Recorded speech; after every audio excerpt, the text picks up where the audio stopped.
Owens, known for standout singles like Trump One and Somali Waltz, comes her brand new release, The Boss, released on Real America's Music. This is the direct response to Bruce Springsteen's recent release, The Streets of Minneapolis. While Springsteen once branded himself as a voice of the working class, The Boss gives a voice to everyday Americans and reminds listeners who truly shapes the future. The Real America's Voice audience has the power to move charts and shake the industry.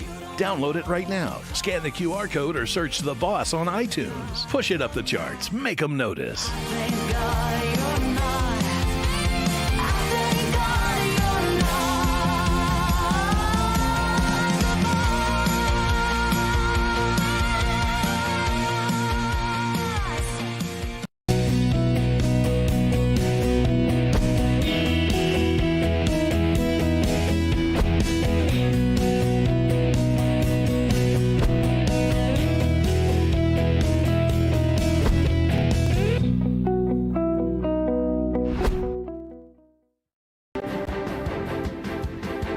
Good morning. Welcome to American Sunrise Early Edition. I am Brian Glenn. Thanks so much for being with us this morning. Let's get straight to the stories making news this morning. Coming up on American Sunrise Early Edition, the war with Iran entering its second week. Now, overnight strikes igniting fuel depots in Tehran. The sky over the city lit in flames. Meanwhile, Iran is preparing to name a new supreme leader, but Israel's warning any successor could also become a target. The latest developments from the region coming up. Back here in Washington, a new showdown brewing on Capitol Hill. Top congressional leaders set for a closed-door briefing with the White House on Iran's strategy. The big questions: how long does this war last? How far is the United States willing to go? And does the strategy include boots on the ground? We'll break it down. The latest from the Hill. And in California, a political earthquake is building. A voter ID initiative surging onto the November ballot after organizers submitted more than 1 million signatures. The measure requiring voter ID, verifying citizenship, and cleaning up their voter rolls. Supporters call it common sense. Critics, well, they call it suppression. The high-stakes showdown with Governor Newsom now taking shape. All that and much more on this Monday edition of American Sunrise, which starts right now. Welcome to American Sunrise Early Edition. The show where faith, freedom, and the values that built this nation take center stage. You people and others like you built this country. Join us as we break down the stories that matter. FAFO. If you don't know, now you know. American Sunrise Early Edition on Real America's Voice starts now.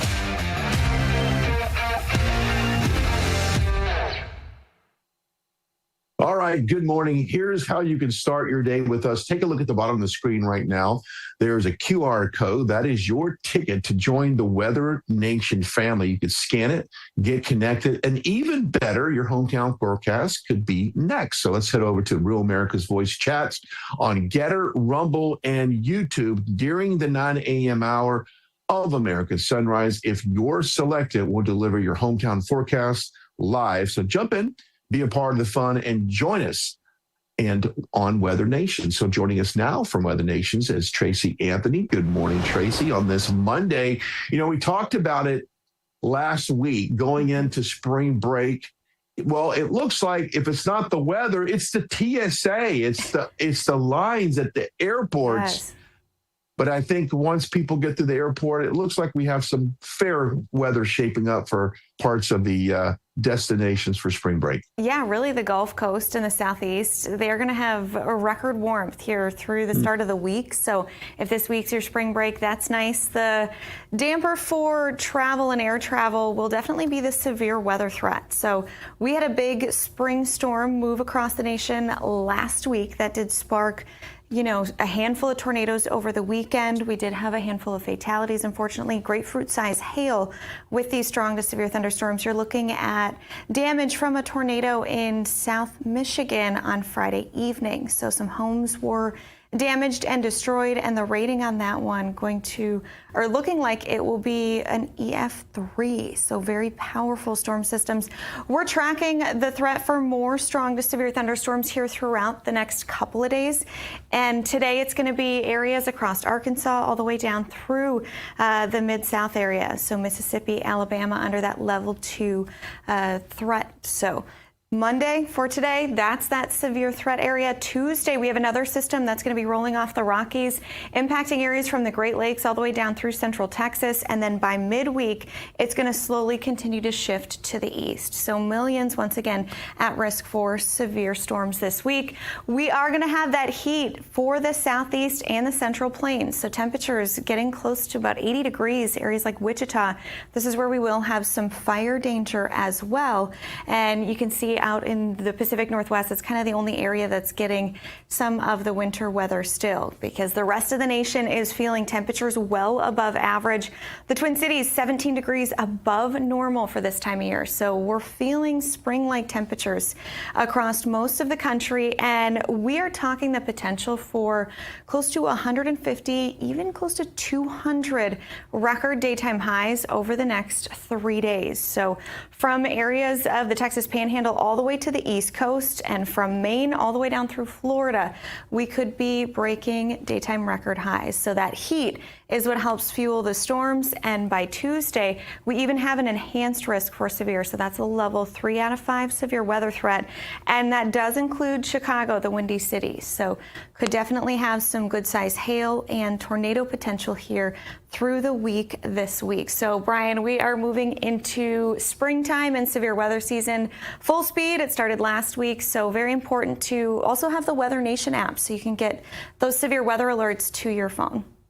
Yeah, over the weekend, I had some family members in Tulsa, and they were all on tornado watch as there were tornadoes dropping around that area. So this is the time of year, and we appreciate it. Get that Weather Nation app, download it on your phone, and get those notifications. Tracy, thank you so much. We'll see you back on American Sunrise with one of our lucky hometown forecast selections. Thank you, Tracy. Yeah. All right, now back to our top story. The war with Iran entering its second week, and it's escalating. More than 4,500 U.S. and Israeli strikes plummeting Iranian targets. The Navy crippled, the Air Force gutted.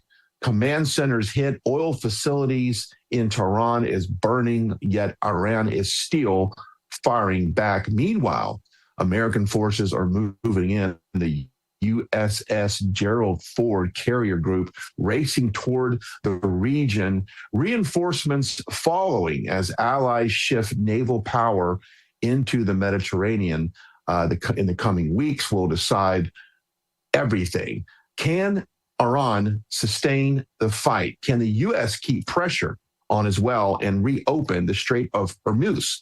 Joining us now is Brandon Weichert. He is a senior editor at 1945.com and the author of The Shadow War, Iran's Quest for Supremacy. Brandon, with both sides kind of digging in right now, what does the next phase of this war look like? I was watching this morning some of the reports from the Strait of Hormuz. Some of these oil executives are very leery right now of these tankers making it through there. Obviously, President Trump promising some security guarantees. But when you talk about these drones that they're using right now that only cost thousands of dollars for hitting these billion-dollar assets, this phase of the war seems like the advantage in some parts is to the Iranians because they have less invested in attacking that area. Well, and it's very interesting because actually, technically speaking, the Iranians never closed the Strait of Hormuz down. They said they were going to and that was enough to trigger the fear scenarios in the minds of all these executives. And so it's amazing how just one sentence can send the entire world economy into a death spiral. And that is what it is in right now. Our economy is in a death spiral, and it is entirely because of the war. The only ship ships, only 8 in the last 48 hours, I believe, 8 have passed through the Strait of Hormuz. These are all Chinese and Iranian flagged container ships. That's a 94% decrease in the regular traffic through that waterway, which is a massive problem for the global economy. So the Iranians have 88,000, more than that actually, 88,000 drones, and they're still churning them out, by the way. And they have dispersed them to hardened facilities. They're not in a centralized place. The U.S. military loves floating around these numbers, 3,000 sorties flown since the war began. That doesn't mean anything. They have not destroyed the missile cities underground or the facilities harboring those drones because they can't find them because they are dispersed and hardened. And so we won't know these drones are coming at a container ship, for instance, until they've already been fired. And then the hunting begins, and it's much harder to shoot those drones down because they're small, maneuverable, and hard to track. So the war is going to get longer and harder, and it's going to basically really damage the U.S. economy, and it will take a long time to recover from. And I want to also add, Qatar is permanently shut. But Qatar is permanently shut down. The Saudi oil production is degraded. Israel has lost power in major cities in the last 24 hours, and their oil was destroyed, their oil production. Iran has destroyed also the Azerbaijan pipelines that are feeding Israel their oil. And the Iranians have lost a lot of their oil capabilities, but the Iranians are in it, for everything now. So they don't care as long as they survive.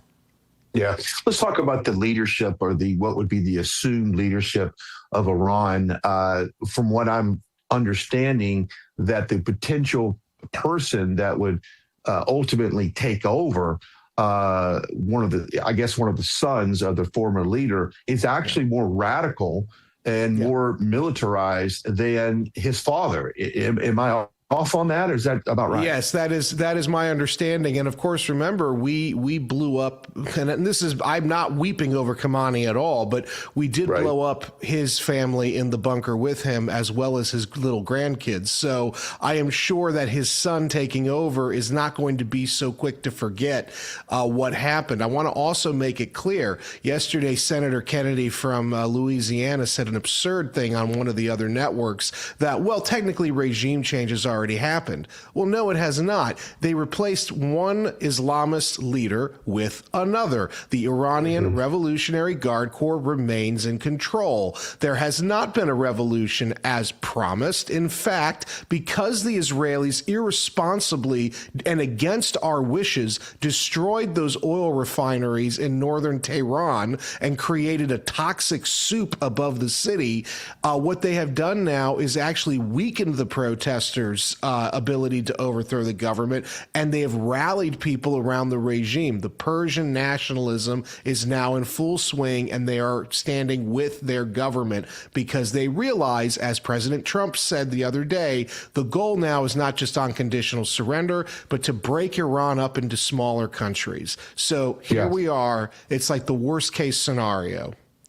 And, real quickly, about under a minute left. We've seen this war extend way beyond the regions. It looks like in the last couple of days, U.S. embassies in Norway and Sweden were also hit with some type of drone or some type of explosive device.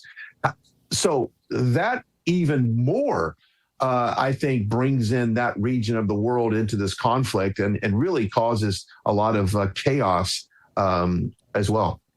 Yeah, it's a world war now. It's the very beginnings of an actual kinetic world war. It's not going to end soon. In fact, I'm quite convinced that one of the parties involved, probably Israel, it's getting so desperate they're probably going to use a nuclear weapon if this thing doesn't end soon. And it's not going to end soon. That's you used the N word there, and I think we're all a little real quickly, you've got a lot of coverage. I mean, your day starts early. You go through all the networks with your stuff. Best, once again, that website to follow you, and then social media as well, Brandon. 1945.com. I'm also the head of the NatSec Guy section on Emerald.tv, and you can find me at WeTheBrandon on Twitter X. All right, Brandon. Thank you so much, as always, for your insight. Appreciate it. Thank you. Thank you. All right, coming up, Wall Street braces for the opening bell. Then, cyber warfare escalating as Iranian drones are targeting data centers in the Middle East. How the internet became a battlefield. More America Sunrise continues after the break. And a quick programming note, Real America's Voice is heading to Dallas, Texas for CPAC 2026, March 25th through the 28th. We'll have the most extensive coverage anywhere, live videos, behind-the-scenes access, and wall-to-wall reporting from the biggest gathering of conservatives in the country. Come see us at the RAV broadcasting booth or watch us live on Real America's Voice all week long from our CPAC's coverage from Dallas. It's presented by our friends over at Patriot Mobile and Birch Gold. Check it out. Get ready, America. March 25th through 28th. CPAC USA 2026 takes over the Lone Star State. And Real America's Voice brings you wall-to-wall coverage. Live shows from the convention floor, exclusive interviews, powerful panels, live music, entertainment, and more. All from the RAV stage. Hear from RAV's own Steve Bannon. The only way we don't have victory if we surrender. And we're not going to retreat. We're not going to surrender. We're not going to quit. Eric Bowling. Real leadership listens without lecturing. It respects people enough to talk to them, not down to them. And Jack Posobiec live. Freedom is a responsibility that we must uphold every single day of our lives. Plus Dr. G and others. We always came together because we know what we're fighting for. CPAC USA 2026, only on Real America's Voice, presented by Birch Gold Group and Patriot Mobile. The world doesn't slow down because you're tired. And weakness gets exposed. That's why the best take Go Pills. Born for military performance, built for high-pressure days when your brain has to move faster than the chaos. This is neurotransmitter support, helping your mind fire clean signals so you can process data fast, decide fast, and stay locked in when it matters. Packed with clinically supported ingredients designed to boost cognitive performance so you stay sharp under pressure. The most badass military in the world uses this kind of energy every day. Now you can too. From training to eliminate America's enemies to smoke-checking terrorists, Go Pills keep the mission fueled. Real world tested by high-level tactical communities. Now available to you. Greenlight the beast inside. Pop a Go Pill. Scan the QR code or go to buygopills.com and receive 15% off your entire order.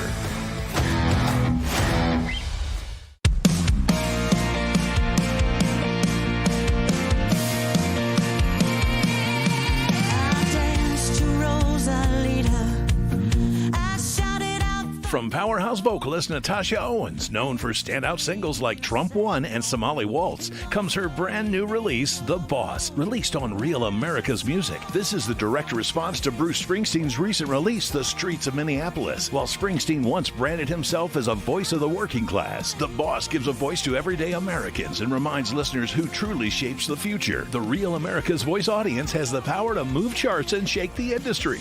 Download it right now. Scan the QR code or search The Boss on iTunes. Push it up the charts. Make them notice.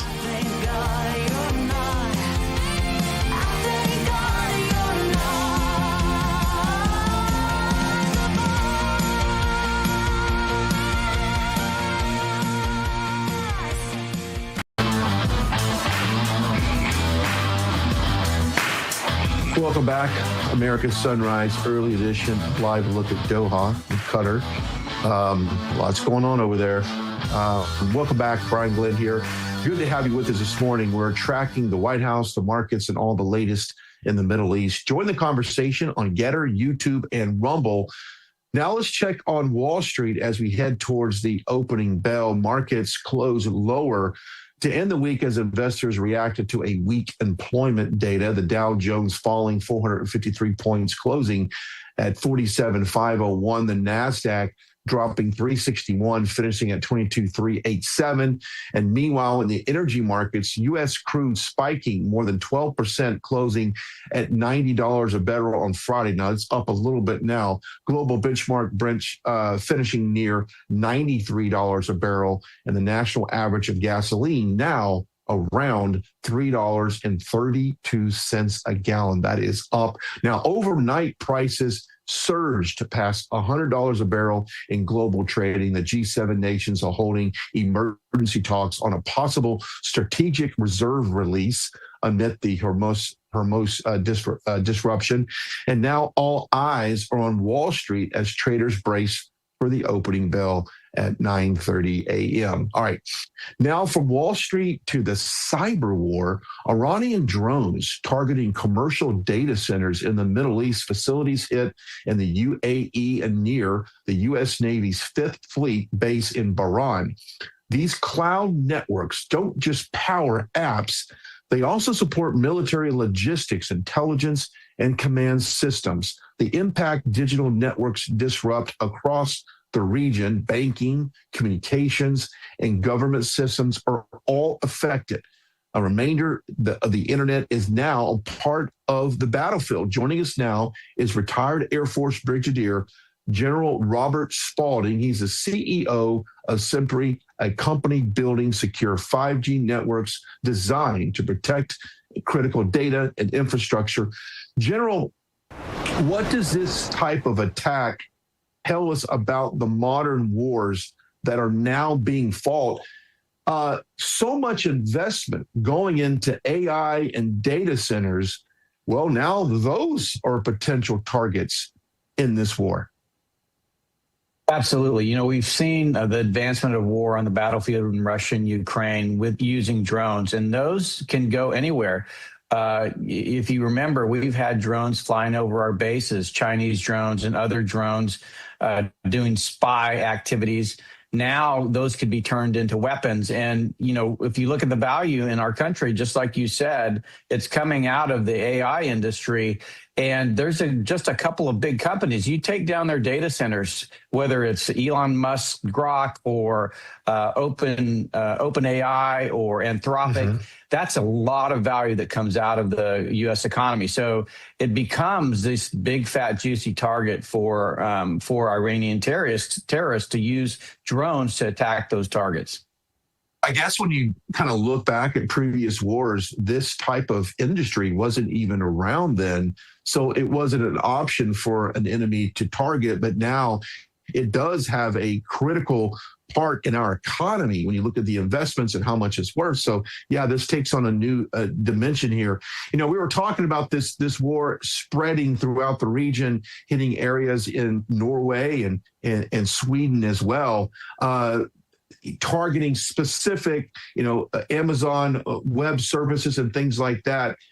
If you work for one of these companies and you've got a data center in anywhere in Europe, I would imagine right now your head is on a swivel. Well, think about it. These drones are easily shipped. They're all over the United States right now. So it's not just Europe. It's just, this hasn't come to roost. So I definitely think the data centers are going to be big targets. I also think airports are going to be big targets. We saw Dubai. And think about what happens to U.S. air traffic when they start targeting airliners taking off at landing at some of the big major airports. So we haven't configured our society to protect ourselves from these kinds of threats. And it's going to take a while to do that. But, in the meantime, there's a huge threat over our head because of this war in the Middle East. Yeah. General Spalding, thank you so much for your time. How can somebody follow you right now on social media or best website for that you post up your information? Yeah, I'm on X at Robert_Spalding. Go to our website, Semper, SEMPRE.ai. Learn about, what we're trying to do to protect digital infrastructure. Yeah, I would imagine it's a whole new different game here, General. And if these companies, if they need your services, especially to lock things down, now is the time. That website, one more time. It's www.semper, that's SEMPRE.ai. Gotcha. Thank you so much, General. I appreciate it. Thank you. Thank you. All right. Well, think about this. In 2006, $20,000 equaled roughly 33 ounces of gold at spot price. And at today's prices, those 33 ounces would be worth about $165,000. So smart Americans diversify a portion of their savings into precious metals, and that's why you need to consider buying gold from my friends over at the Birch Gold Group. Now, for thousands of years, the gold has been a store of wealth, and today it's a crucial part of any balanced strategy. Even better, Birch Gold can help you convert an existing IRA or a 401k into a tax-sheltered retirement account in gold. Just text America to the number 989898 to receive your free information kit. There's no obligation, just useful information. We've got an A+ rating from the Better Business Bureau and tens of thousands of happy customers. Let's Birch Gold Group help you diversify with gold. Now that's a peace of mind. Text America to 989898. Again, text America to 989898. Do it today. We'll be back here in about 2 minutes. Stick around. We've got more American Sunrise continuing after the break. Welcome to Real America's Voice, Real Minute. Your quick look at the powerful stories of faith and freedom, inspiring audiences across the nation. Angel Studios presents. I'm Bo Davidson with this Real America's Voice, Real Minute. Most people know the biblical story of David, the shepherd boy who fought Goliath and became king. Well, Angel Studios has created a new animated film called David that tells the story of Israel's greatest king. There's a light I've always followed when I'm looking for the way, when I'm searching for the answer, in the moments I'm afraid. There's a whisper in the wind and a story in the sky when I'm looking for a lantern to illuminate the night. If you want the secret of freedom and feeling alive, you gotta follow the light.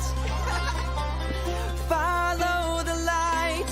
For those who love great animated classics like The Lion King and Prince of Egypt, David is an awe-inspiring animated musical that depicts David as a spirited boy who fought lions, giants, and even betrayal, depicting how one boy's faith could lead him to be king of Israel. David will be released in theaters just in time for Christmas on December 19th, but your family can get a head start by watching the prequel to the film, Young David, which is streaming exclusively right now on Angel. It's perfect for the entire family and has memorable music. So once you join the Angel Guild, you can start watching Young David right now and prepare the fam for the David film in theaters in December. And by joining the Guild, you'll guarantee 2 free tickets to see it. And it's a great value. Let's be honest, going to the movies isn't all that cheap. But if you're a member of the Angel Guild, not only do you get those 2 free tickets to David, but you'll now have access to every single film or TV series on Angel at your convenience. Good look at the Capitol this morning. Beautiful day shaping up for Washington, D.C. Welcome back, America's Sunrise Early Edition. I am Brian Glenn. Thanks so much for joining us on this very busy morning. And as always, we're following the developments around the country and around the world. You can join us on Getter, YouTube, and take a closer look at that. Now to Capitol Hill, where lawmakers are preparing for high-stakes briefing in the war with Iran. Top congressional leaders set to receive a closed-door update from the administration on U.S. strategy and the war powers, the briefing coming as the conflict enters its second week. And questions are now growing about how long this campaign will last. Joining us now, Real America's Voice national political reporter Neil McCabe. Neil, what are you hearing right now on Capitol Hill ahead of this briefing? Right now, this is sold to us as a 4-week campaign.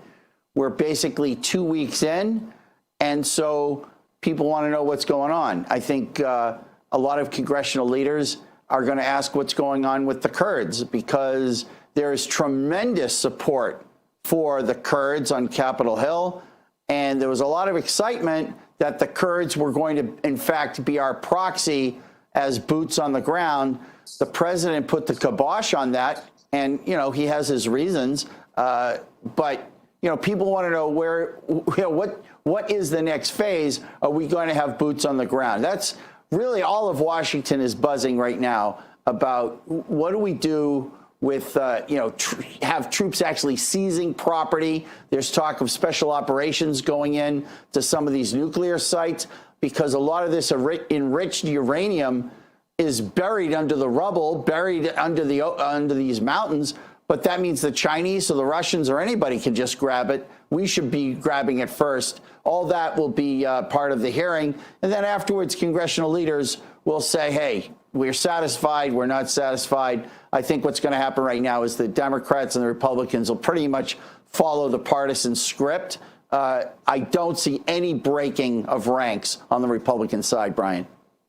Okay, and also over the weekend, a lot of buzz about possibly implementing the draft or the need to implement the draft. A lot of controversy on that. A lot of people, obviously, as you can imagine, spoke out publicly against that.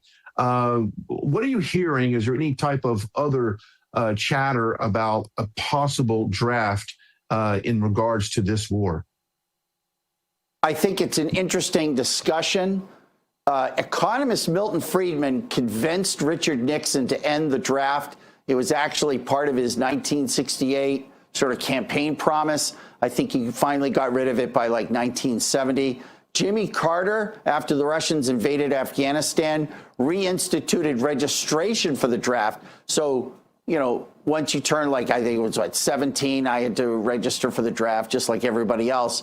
I don't think the draft is really a starter right now because the National Guard and the reserves have been set up as your draft. And so if you actually need troops, you just call up a National Guard or a reserve unit. And that's sort of the way things have been structured. If this war goes longer, obviously, a draft would come into play. I just don't see it happening this quick right now, Brian. Yeah, I would agree with you on that as well, Neil. Okay, let's turn our attention to the Senate. Obviously, Markwayne Mullin's been called on to head up DHS on that front. But you explained in the break, and I think it's important for our viewers to know this, that he doesn't automatically vacate that Senate seat until he's confirmed. So where does that put it in terms of any potential Senate vote? And what are we looking at in regards to something passing with the majority? Yeah, so what's going to happen is he's going to maintain that seat until confirmation, and then the governor of Oklahoma, Kevin Snitt, he'll have the opportunity to fill that. But what it does present is an interesting dynamic here in Washington, is that if you're going to replace a cabinet officer with some, that's someone who has to be confirmed. So if you trigger a confirmation fight, it has to be a Republican senator from a state with a Republican governor. Otherwise, you put the majority in jeopardy. And so you can't pull somebody from outside the Senate because senators will give their colleagues a hall pass, but they're not going to give some outsider a hall pass. So it's a very tricky situation for the president. I think he executed it well with Mullin. What's interesting, though, is that the White House withdrew from Minnesota, sort of cut a deal to settle Minnesota, got rid of Kristi Noem, but they got nothing for it. These are what I would think would be negotiating points where they say, hey, why don't you fund Homeland Security and we'll move Kristi Noem somewhere else? Why don't you fund, Homeland Security? We'll shut down the Minnesota operation. It seems like you're giving away two of your key leverage points, Brian. Yeah. Real quick, we got to go, but we'll continue our conversation on Tina Peters. We'll get the very latest on that. I know that the governor there in Colorado was pushing for that. So perhaps we can work on that and maybe report back to us in a couple of days on that. Thank you, Neil. Thank you. All right, it's been a very, very busy morning. You're going to need a cup of something. Artillery Tea Company is the only America First veteran-owned tea brand. Their mission is maximize flavor with whole leaf blends and chemical-free tea bags. No junk, just real tea. And here's a tactical advantage. Each bag brews twice. Go to artillerytco.com and use the code RAV for 10% off your first order. That's artillerytco.com. Premium tea, mission-driven, and brewed for the brave. All right, coming up, top stories making the news this morning. Straight from our Denver newsroom. More on America's Sunrise Early Edition after the break.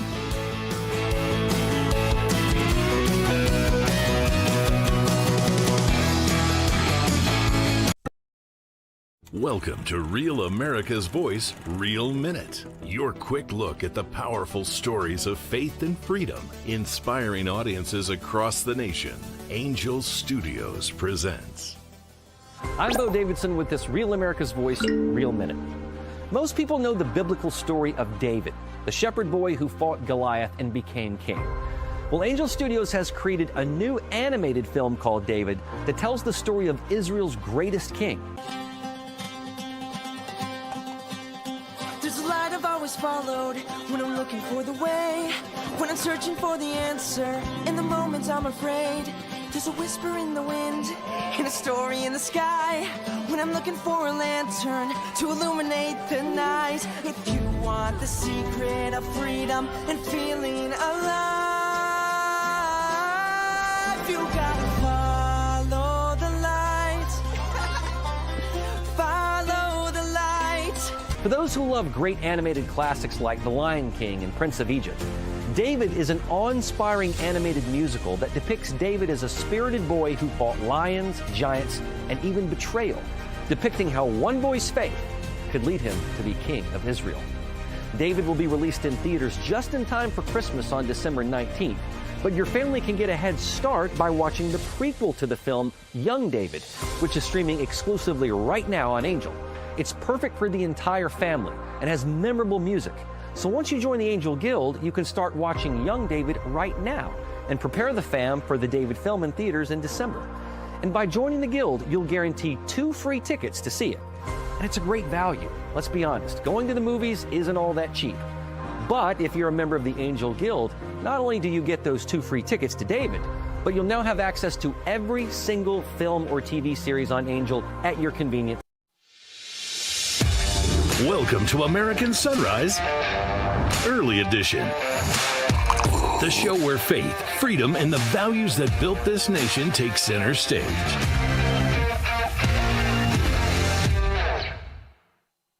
All right, welcome back, American Sunrise Early Edition. I am Brian Glenn. I'm so glad you're with us this morning. We're very busy. As always, we're following developments across the country and around the world. You can join us on Getter, YouTube, and Rumble. Let's head over to the Denver newsroom for the latest headlines with the one and only Good Morning, Terrance Bates.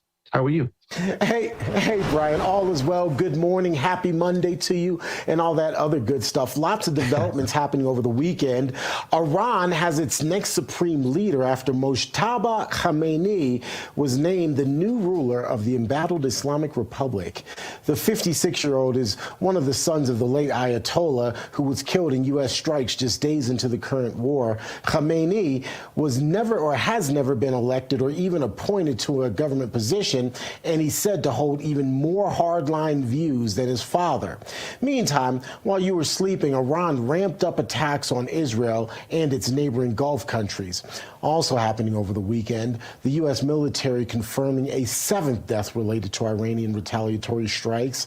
The latest death happened in Saudi Arabia, Brian, where the soldier was stationed. And there are some major concerns being raised this morning, Brian, as it relates to this latest supreme leader, given that he does have probably even more hardline stances than his father. It seems it will be the same in terms of leadership moving forward. And obviously there was a hope across the region and probably much of the world that there would be a change in leadership, a change in political philosophy in the Islamic Republic. Yeah, Terrance, we were speaking with Brandon Weichert earlier in the show a little bit about this and how this new leader is much more radical, much more militarized than his father. And you can imagine his mindset being now that many in his family, kids as well, have been murdered by Israeli and U.S. forces. But this is what we're dealing with right now. So I know President Trump has pretty much been very forceful as far as saying he would like to have some type of part in picking the new leader, but this is who we got right now. Yeah, it's going to be interesting to see how all of that unfolds. Another interesting story back home, President Trump drawing a line in the sand saying that he will not sign any bills until the Safeguard American Voter Eligibility, or SAVE Act, is approved by the Senate. 47 made the announcement on Truth Social, writing in one post, quote, "The United States Senate should focus on exclusively, if necessary, the Save America Act. It's what everyone wants." In a separate post, he emphatically writes, "Pass the Save America Act now. It's all people care about." President Trump calling for a full version to be passed, not a watered-down measure. That would include voter ID and proof of citizenship. The commander-in-chief also wants no mail-in ballots except for military, illness, or disability. He's encouraging Senate Majority Leader John Thune to use the talking filibuster in order to get the measure over the finish line and to circumvent the 60-vote threshold to pass it. And Brian, this is another major story. The president really being forceful here, saying, look, I'm not doing anything until you pass this act. And that puts a lot more pressure on John Thune, the Republican head of the U.S. Senate, to really get moving. Let's put it that way. I had another word and another thought in mind, but it probably wasn't TV friendly. So to get moving, let's put it that way. Yeah. After 11 p.m., we can use that dialogue. I will say this, don't expect it to happen, I don't think, anytime soon, because this is the same group of senators that just recently refused to reduce the amount of aid that we were giving refugees, and all of the fraud, the waste, the abuse that we found come out of some of these investigations. And still we are unwilling to reduce the amount of money that we give refugees. So I don't expect, look, all bets are off right now. Thune, Cornyn, and many others have shown their true colors on whether or not they're really committed to passing the SAVE Act. They could have done it. They can do it right now, get rid of the filibuster. Terrance, they don't want to do it.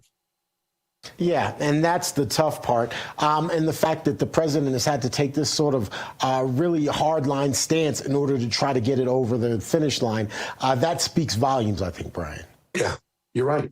I mean, this is where we're at. Yeah. I mean, the Senate is what I've always called a place that good things go to die. And unfortunately, I hope the SAVE Act doesn't die in the Senate. Terrance, thank you so much, as always. We appreciate it. Always good to talk to you, Brian. Have a great rest of the day. Yeah, we'll see you here in a few. All right, now to California. A major political shift may be underway. A voter ID initiative surging onto the ballot in November after organizers submitted more than 1.3 million signatures. Now, the measure would require voter ID, verified citizenship, and clean up the state's voter rolls. Supporters call it common sense. And as frustration grows over political corruption, rising crime, and worsening homeless crisis, and the sanctuary state policies. Now, setting up a showdown with Governor Newsom this fall. Joining us now is Riverside County Sheriff and California gubernatorial candidate, Chad Bianco. Chad, Sheriff, is this the first start of a political turning point in California, of at least getting to the point, Sheriff, that we can show voter ID? Big accomplishment, right? Yes, absolutely. We're super excited to get this on the ballot. Unfortunately for this election, it's not going to work. We're going to have to beat them at their own game. But from elections this point forward, we know that we're going to, this is going to pass. It's overwhelmingly popular here. And from, we know that hundreds of thousands are going to be removed from the voter rolls that should not be there. And we know that voter ID is very supportive amongst Latinos, African Americans, white, Republican, Democrat, independents. It seems like it's a no-brainer, but there are a few holdouts in this. And obviously, let's talk about the reasons why they don't want the state of California and really other states to require voter ID. What's their purpose behind this? Well, you got to remember who you're talking to. I mean, my life is about investigation, and when something doesn't make sense, you go down that path to find out why. So this particular case, if you don't want voter ID and 80% of the population does, the 20% that want it know that they're cheating, and they want to keep that cheating going. They know that they've rigged the system. They know that illegal people are voting. They know that dead people are voting, and they're using that to their advantage, and they don't want that going away. That's the only reason. Yeah. I noticed over the weekend, my son lives over in the West Hollywood area.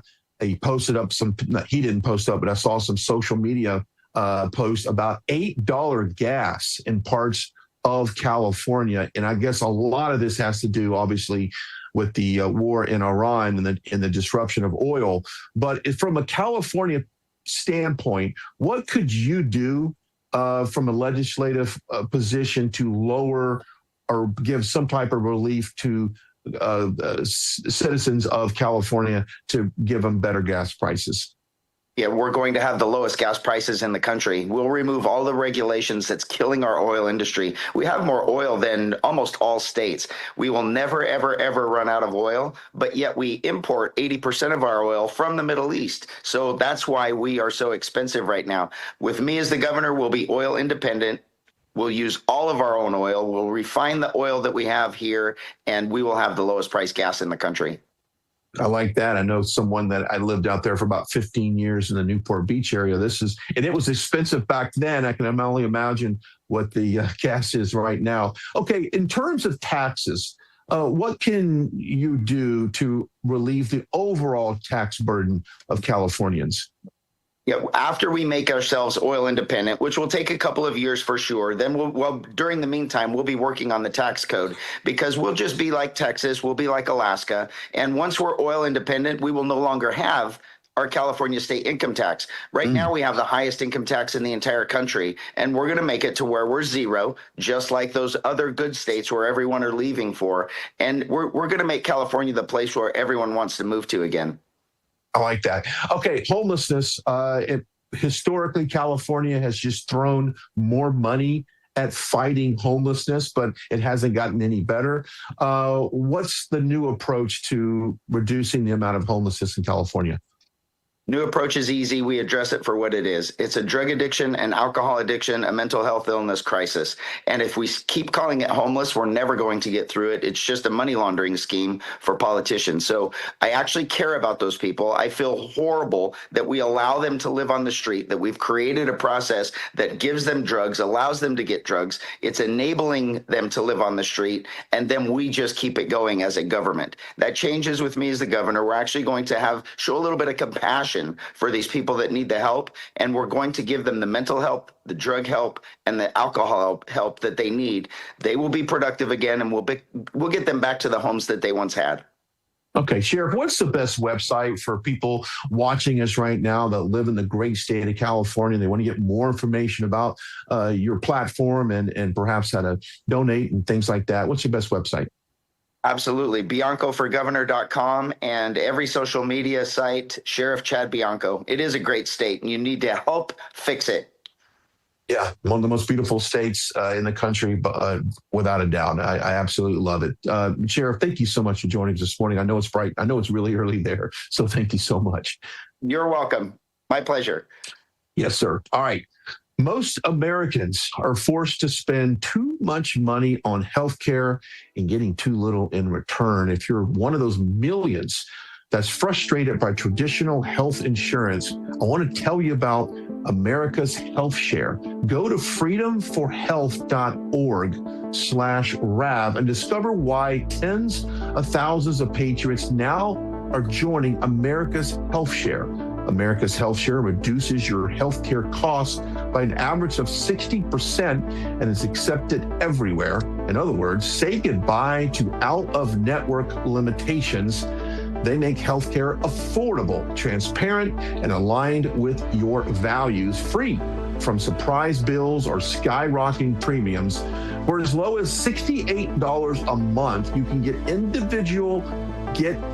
great health coverage minus the complications and price gouging from healthcare providers. You can completely scrap your current insurance or use America's Health Share to supplement your existing policy, even with Medicare. Simply go to freedomforhealth.org/RAV to learn more right now. Their new members get their first month free with the promo code RAV. It's time to make America healthy.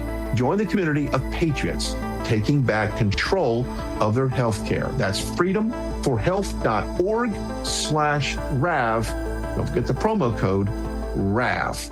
Good stuff there. Go check it out. Coming up, we'll check in with David Brody right here on America's Sunrise and get you ahead for what's breaking in the next hour. Back after this.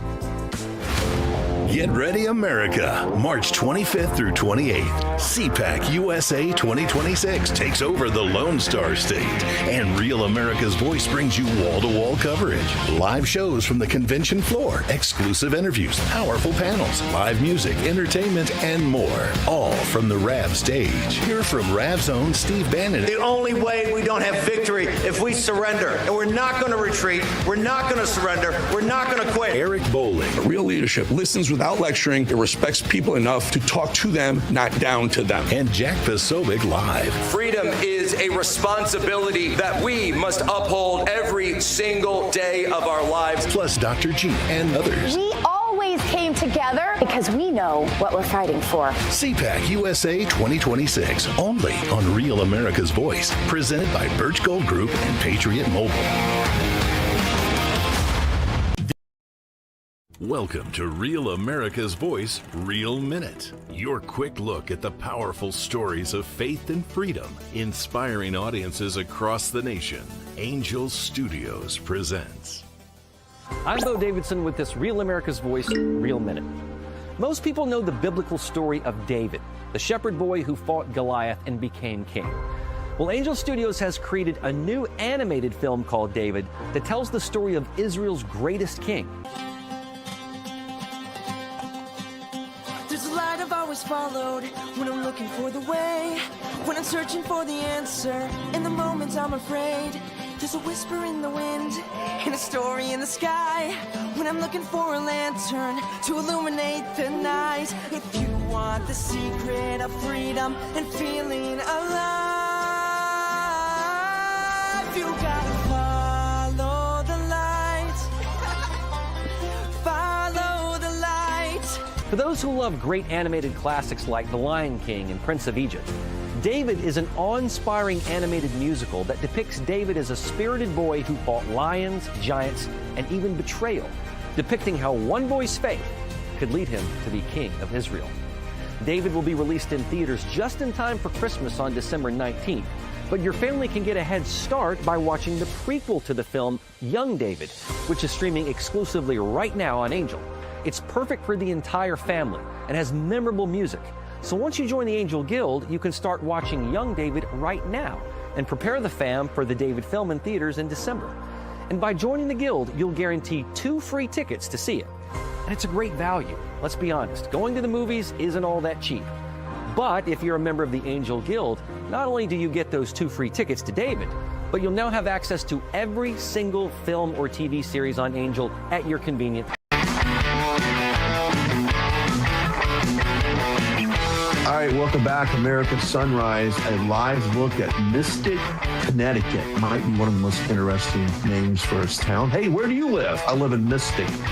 All right, welcome back to American Sunrise, and joining us now is American Sunrise host David Brody. Good morning.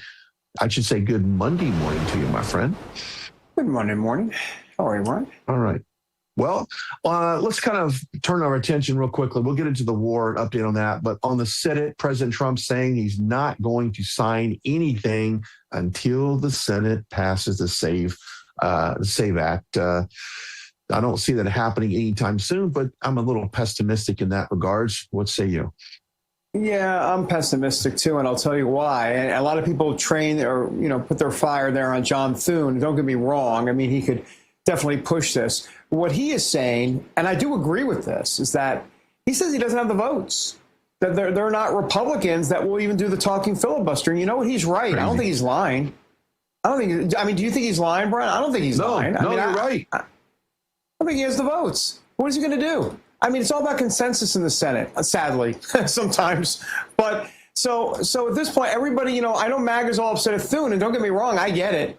I get it. You know, he could be more forceful on this for sure. But even if he was forceful, you're going to get Murkowski, you're going to get Collins, you're going to get Tom Tillis. I mean, I can go down the line. You got another 4 or 5 other people who are not going to do the talking filibuster. So Thune can say, let's do the talking filibuster now. And it wouldn't matter. You think Tom Tillis is going to listen to John Thune? He's lame duck. He's not going to listen. Mm-hmm. And Collins is in a Senate race for re-election. So, no, I don't see it. Yeah, I don't see it as well. But it's interesting how the Senate could they block reducing the amount of aid that we give to refugees. They were able to. They couldn't block that. They couldn't even block after all the waste, fraud, and abuse. They still couldn't block that. Yeah.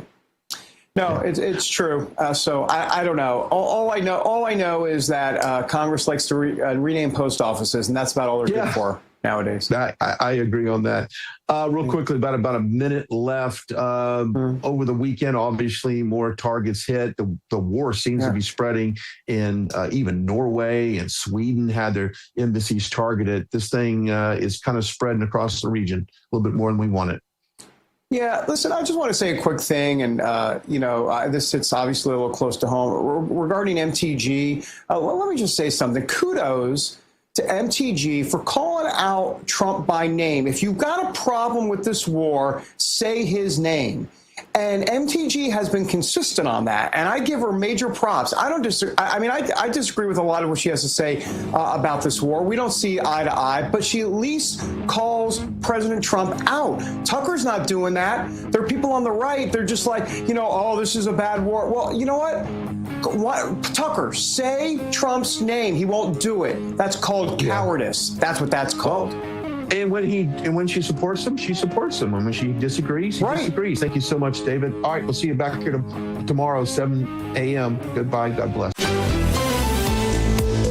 American Sunrise is a great way to start your morning. Join us Monday through Friday from 8 to 10 a.m. Eastern Time. We've got the news of the day and some compelling interviews that you don't want to miss.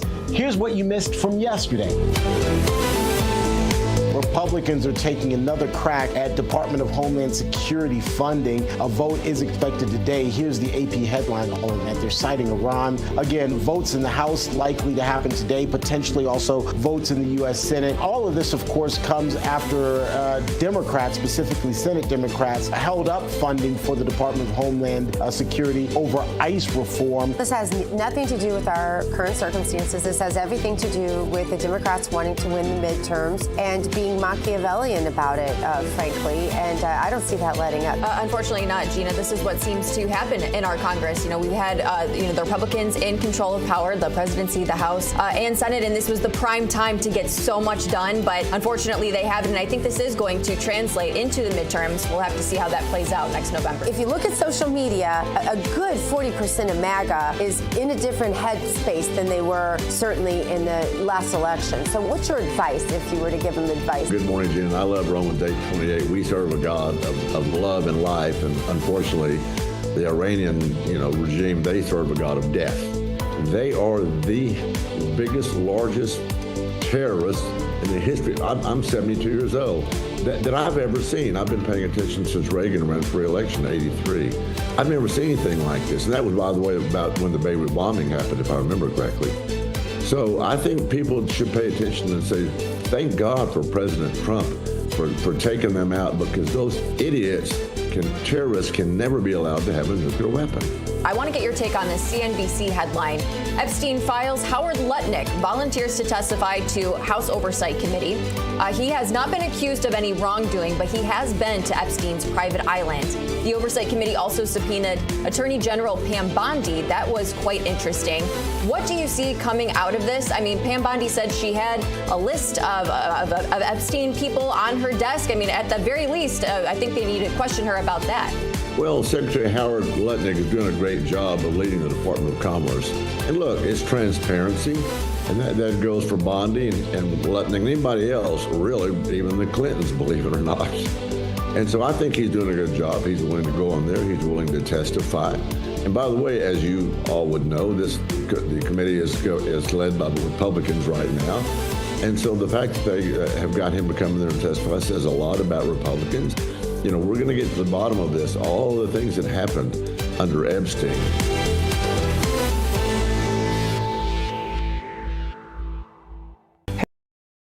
Welcome to Real America's Voice, Real Minute. Your quick look at the powerful stories of faith and freedom, inspiring audiences across the nation. Angel Studios presents. I'm Bo Davidson with this Real America's Voice, Real Minute. Most people know the biblical story of David, the shepherd boy who fought Goliath and became king. Well, Angel Studios has created a new animated film called David that tells the story of Israel's greatest king. There's a light I've always followed when I'm looking for the way, when I'm searching for the answer. In the moments I'm afraid, there's a whisper in the wind and a story in the sky. When I'm looking for a lantern to illuminate the night. If you want the secret of freedom and feeling alive, you gotta follow the light. Follow the light. For those who love great animated classics like The Lion King and Prince of Egypt, David is an awe-inspiring animated musical that depicts David as a spirited boy who fought lions, giants, and even betrayal, depicting how one boy's faith could lead him to be king of Israel. David will be released in theaters just in time for Christmas on December 19th, but your family can get a head start by watching the prequel to the film, Young David, which is streaming exclusively right now on Angel. It's perfect for the entire family and has memorable music. So once you join the Angel Guild, you can start watching Young David right now and prepare the fam for the David film in theaters in December. And by joining the Guild, you'll guarantee 2 free tickets to see it. And it's a great value. Let's be honest, going to the movies isn't all that cheap. But if you're a member of the Angel Guild, not only do you get those 2 free tickets to David, but you'll now have access to every single film or TV series on Angel at your convenience. All right, just ahead on American Sunrise, calls to pass the Save America Act. President Trump says he won't sign other legislation until this gets to his desk. How will it play out? We have updates for you. Plus, a new supreme leader. Iran has reportedly picked the son of the late Ayatollah for that top spot. What will this mean for the war? We're going to break that down as well. Also later, Cuba in the crosshairs. President Trump says the U.S. is looking forward to great change coming to the island country. What would that look like? These stories, the guy from Beast Games, so much more as American Sunrise starts right now. Good morning, America. Welcome to American Sunrise. Whether it's culture, We have breaking news to share with you. politics, President Trump is joining us live now from Florida. we've got you covered. This is what it looks like to be a patriot. We have to protect the American family. The American dream is still alive. I'm David Brody. I'm Terrance. And I'm Dr. Gina.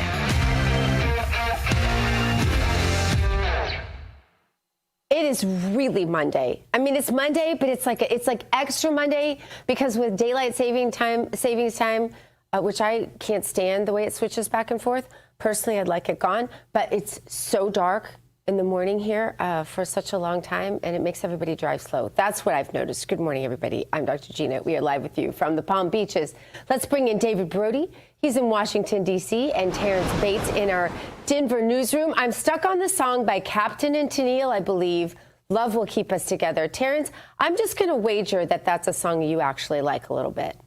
I do like that song, even though I must admit there are some country songs. I probably couldn't name any of them, but there are some country songs that I would appreciate as well. I love your eclectic taste in music. The other day, you were listening to Usher, and I was going to tell you that you and my wife would get along on Usher just in general. She's a big Usher fan, loves that music as well. And so I was like, oh, yeah, a glass of wine and Usher, and they'll be best friends. I never thought of a glass of wine with Usher. Did you, Brody? No, I never thought of that. I thought of a glass of wine with Captain and Tennille, especially after I listened to a whole album of Captain Tennille. I need a few bottles of wine. Hey, now, don't be bagging on Captain and Tennille. That's not nice. No, I love it. Love will keep us together. Love it. You run the gamut, Gina. I mean, Usher to Captain and Tennille. Do you have record players? Do either of you have a record player? I don't. No, I don't have a record Well, player. I have record players all over my house. Record player. And it's connected. You can connect it now to your Sonos system. And I just got my Don Henley album. I was very excited about that. We have some news that's today. Awesome. Yeah, there is lots of news, even though I would like to talk more about your musical taste. So look, the war in Iran is spreading. It's continuing to become even more of a regional issue with Iran attacking some of its neighbors. But it's also raising questions back home about the potential for a draft. A lot of parents asking questions of the administration. The administration, in short, saying that nothing is off the table. Here's White House Press Secretary Caroline Leavitt. Mothers out there are worried that we're going to have a draft, that they're going to see their sons get in and daughters get involved in this. What do you want to say about the president's plans for troops on the ground? As we know, it's been largely an air campaign up until now. It has been, and it will continue to be, and President Trump wisely does not remove options off of the table. I know a lot of politicians like to do that quickly, but the president, as commander-in-chief, wants to continue to assess the success of this military operation. It's not part of the current plan right now, but the president, again, wisely keeps his options on the table. So look, we've talked about red lines for MAGA for really the last week or so. Boots on the ground, I think we've all agreed would be a red line. And a draft, I think, would probably be another red line. I'd like to get your perspectives. David, we'll start with you. There's not going to be a draft, so everybody needs to slow the roll. First of all, you don't answer hypotheticals. It was a goofy question. First of all, Congress has to authorize a draft. It has nothing to do with President Trump. He just signs it. So let's get this idea out of our head that President Trump says, "Okay, let's have a draft," and there's a draft the next day. It doesn't work that way. And once again, because you don't answer a hypothetical, this whole thing's getting way blown out of proportion. And what is Caroline Leavitt going to do with a question like that? Well, no, we're definitely not going to institute the draft. We're definitely not going to have boots on the ground. She can't get ahead of the president. She's not going to say that. She'll get in trouble. So, I mean, that's the way I see it, Gina. I don't know. David, maybe she could have said what you said. And I think it might have given moms. It's just a thought. I think it might have given moms across the country a little bit of, This is the thing. No war ever starts out as a big war, right? They always start out slow. We're always told it's not going to be a forever war. And I do trust President Trump not to create a forever war, but the reality is he's only president for a couple more years. And what happens beyond that? Are you kidding me? The military-industrial complex in this country loves war. Our Congress people are paid to love war. I'm not saying all of them, but I'm saying obviously there are people with standards, but there are fewer and fewer of those in Congress. And I just don't like the way this whole thing is sounding. I'll tell you what. I talked to someone very inside this weekend who told me this war is going to expand dramatically. I don't like that. Not inside the administration, by the way. Inside the sort of the war machinations, if you will. I don't like that. I don't like the sound of that. I don't think that's what people voted for. And I just think, look, people say, why aren't you on President Trump's side this whole time and all of this? And I am on President Trump's side. I love our president. But I think it is up to the voices within MAGA, our audience, this audience, to be sure we are constantly reminding that we don't want a long, drawn-out war. And so that's the reason why I think we like the issue. Yeah, but that's the reason why they're going to expand it, because victory is paramount, and it has to happen quickly. We're not going to just sit around and just kind of go one toe in the water. We're going all in for victory. I'm all for it. From 1 John chapter 4, verse 12, no one has seen God at any time. If we love one another, God abides in us, and his love has been perfected in us. President Trump calling on the Senate to pass the Save America Act quickly and said he won't sign another piece of legislation prior to this.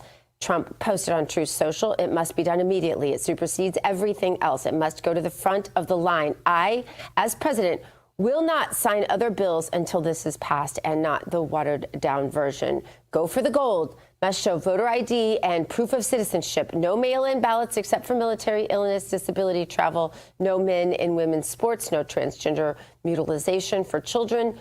Do not fail. good messages, good, strong messages, the things that MAGA voted for this president to do and say. So we want to bring in Missouri Congressman Bob Onder. Congressman, let's see, our children were playing with your children back in the day when your husband and my husband, oh boy, that started a whole new rumor. My husband and you were serving together in the Missouri legislature. And so that means, I think if I'm doing math correctly, you also have military-aged children. And I do. Any talk of a draft to a mom of 3, I know your wife, Allison, is probably going, man. Yeah, no, Dr. Gina, I agree with David. There's not going to be a draft. And I don't think Carolyn Levitt should have answered that hypothetical question. I think actually she was answering the question, will there be boots on the ground? There will not. I agree. That's a red line for MAGA. It's a red line for the people who elected me. But as the representative of the commander-in-chief, she couldn't say that. She had to say, something more neutral, like we can't rule out anything in particular, which is true in theory. But no, we can. I believe we need to step back, ask what is the goal here? What is the case for taking military action that benefits the American people? And I think preventing a nuclear Iran is that mission. And I think it can be done without ground troops or very minimal ground troops. So no, I don't think this will be a prolonged war. I don't think the American people or MAGA would support a prolonged ground war.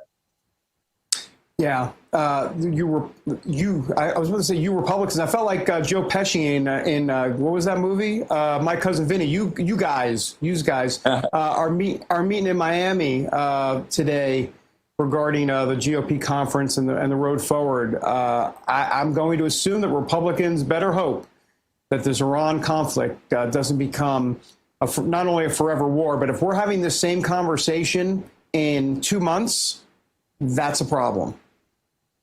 Well, David, I would tend to agree with that. I've said for a long time that the outcome of November's election will hinge on how the economy is doing. And I think we were on the right track. Inflation is definitely way down. We had terrific economic growth in the third quarter of last year. The fourth quarter was hindered by the Schumer shutdown, which lasted 43 days. But real wages were up. Home mortgage rates were down for the first time in some time. A lot of things were going the right way, but boy, oil prices hitting $100 a barrel, prices at the pump soaring. I think it's in the interest of the United States and in the interest of the Middle East and the world that this end quickly, that we destroy Iranian nuclear capability, and then that we get out. Congressman, let's get back to the SAVE Act really quickly. The president really putting a power move in place, saying, look, nothing else moves until the SAVE Act moves. Obviously, I'm taking some liberties there, but that's ultimately the point. Do you think the Senate will respond? And how quickly might it respond? Because there's urgency at this point. Well, Terrance, I sure do hope so. Our right to vote is our most cherished, our most precious right as citizens of a constitutional republic.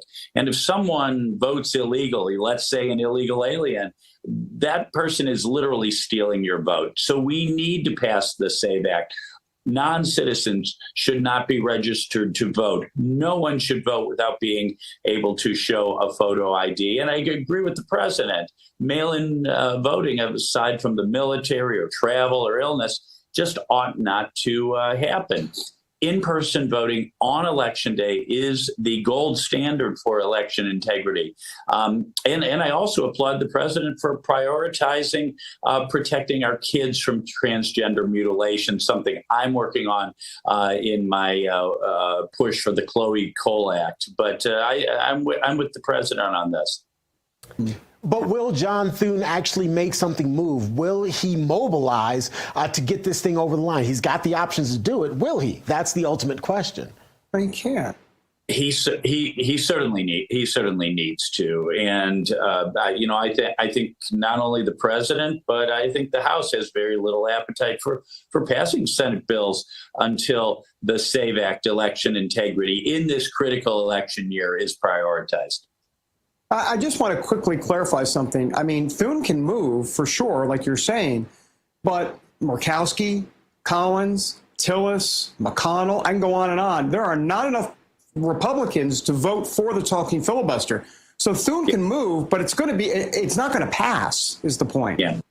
Well, one thing I would point out too is that we can do much more with reconciliation bills where you only need 50 votes in the Senate and J.D. Vance to break the tie. We can do much more by reconciliation than we have.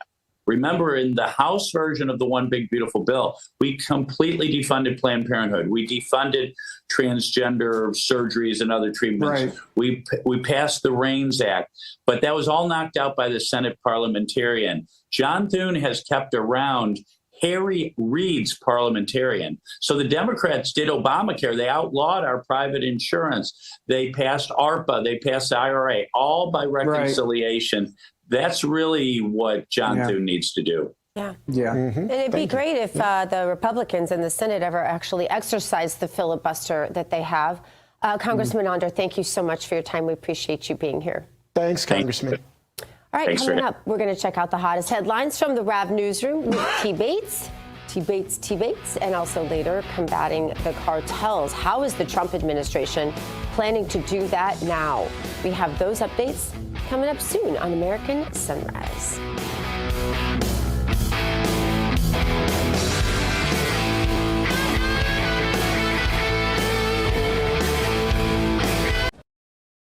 Welcome to Real America's Voice, Real Minute. Your quick look at the powerful stories of faith and freedom, inspiring audiences across the nation. Angel Studios presents. I'm Bo Davidson with this Real America's Voice, Real Minute. Most people know the biblical story of David, the shepherd boy who fought Goliath and became king.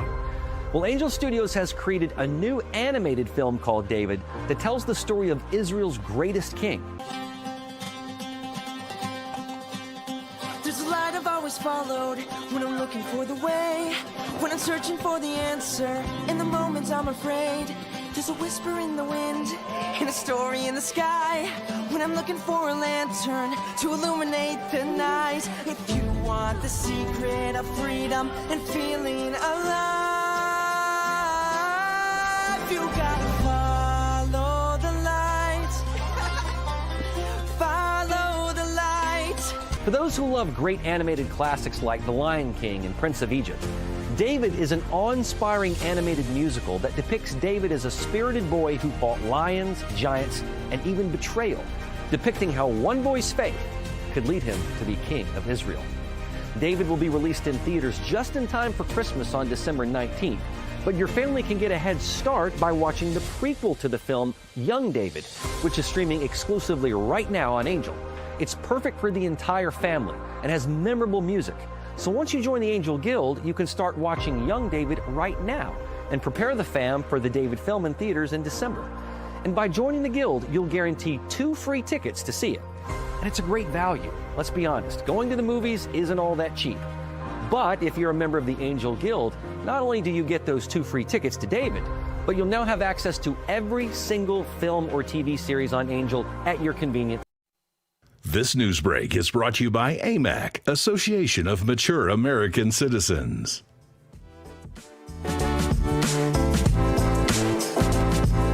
Yeah, so if you missed it over the weekend, that's Tehran, burning, apocalypse stuff going on there.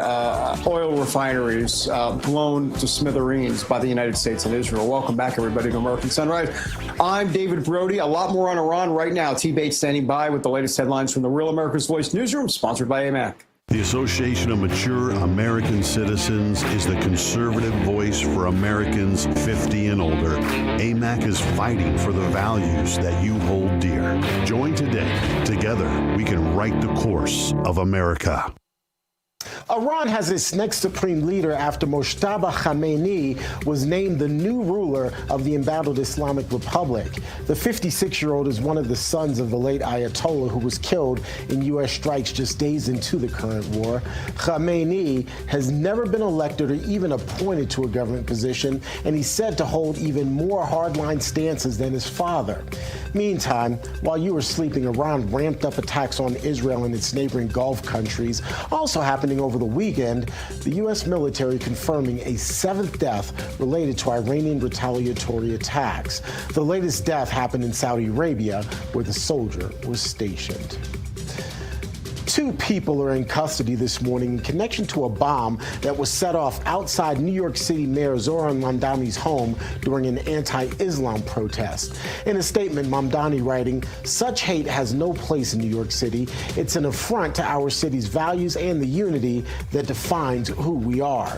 He goes on to write, quote, "The attempt to use an explosive device and hurt others is not only criminal, it's reprehensible and the antithesis of who we are." Investigators say the 2 suspects in the case haven't been charged yet, but reportedly told law enforcement that they were inspired by watching ISIS videos online. You can see the guy with the device here and then jumping over the barricade. The duo appears to be Muslim like Mayor Mamdani and were targeting protest organizer and pardoned J6er Jake Lang. The NYPD bomb squad says the homemade bomb could have caused serious injury or even death. That's a quick check of your headlines. We'll have more headlines coming your way in just a little bit. But now, let's get a quick check of your forecast with Weather Nation meteorologist Tracy Anthony. Also, a reminder, log on to our various social media platforms, be it Getter, Rumble, or YouTube. Let us know where you're hanging out and where you'd like a forecast, and Tracy might hook you up in the next hour with a forecast for you or a hometown forecast. First, though, here she is with more on the severe weather that's really threatening much of the United States. Tracy, good morning. Good morning. Yeah, last week we had several days with active severe weather. Friday evening in southern Michigan, this is seen on Saturday once the sun came back up, but devastation as homes were destroyed as EF2 and EF3 tornadoes tore apart the area. Tulsa also impacted over the weekend, and now we're kicking off another multi-day severe weather threat across parts of the plains and out east. So for the day today, it's going to be areas like Memphis down through Jackson, Mississippi. Tuesday, another system rolls off the Rockies. Now that's going to impact areas from the Great Lakes down to the Texas border, and then it's going to start to shift east by midweek. So millions once again under that threat for strong to severe thunderstorms. And what's fueling these storms is once again that heat. So areas of the Central Plains all the way to the East Coast between now and Wednesday will have the potential for record high temperatures. We're talking 150 to close to 200 record potential high temperatures. So Terrance, it's feeling a little more like summer at this point, but it's severe storms. All right, Tracy, thank you. I'll take higher temperatures, though. As you know, I don't like the cold. I'm a warm-blooded person, so I'll take it all day, every day, and twice on Sunday. Thank you, Tracy. Yeah. All right. Up next, President Trump versus Cuba. The commander-in-chief says he's looking forward to the change there, but what would that ultimately look like? We'll have expert analysis. First, a quick look at this day in history.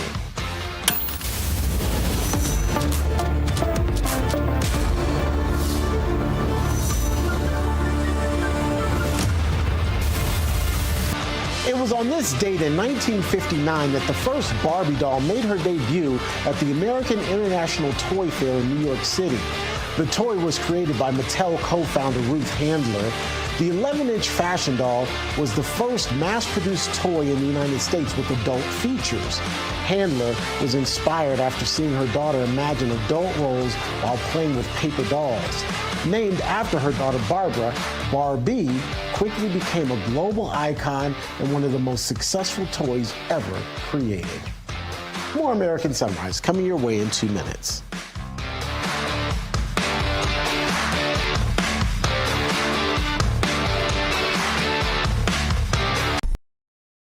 Welcome to Real America's Voice, Real Minute. Your quick look at the powerful stories of faith and freedom, inspiring audiences across the nation. Angel Studios presents. I'm Bo Davidson with this Real America's Voice Real Minute.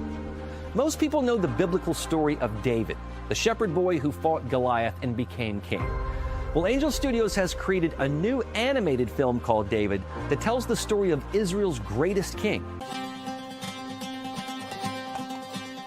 There's a light I've always followed when I'm looking for the way, when I'm searching for the answer. In the moments I'm afraid, there's a whisper in the wind and a story in the sky.